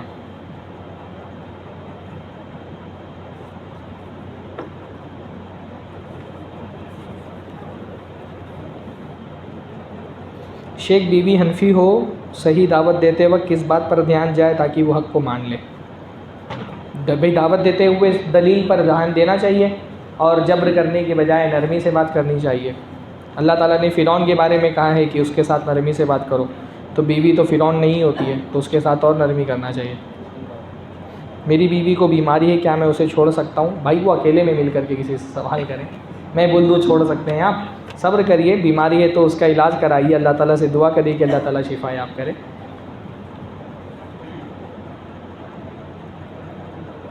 مسلسل بنا ٹوپی یا امامہ کی نماز پڑھنا کیسا ہے؟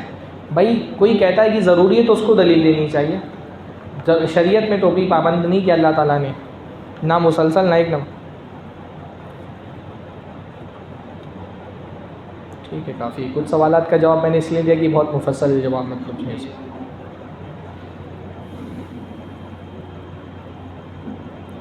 کیا یہ با جماعت سے کیا مراد ہے؟ کیا اگر کوئی رکعت چھوٹ جائے بھی تو بھی جماعت شمار ہوگا؟ جس نے عشاء با اقامت پڑھا اس نے آدھی رات کا قیام کیا، اور جس نے فجر کی جماعت پڑھا اس نے کیا؟ بھائی با جماعت سے مراد یہ ہے کہ آپ مسجد میں امام کے پیچھے جماعت میں شامل ہو کے نماز پڑھیں۔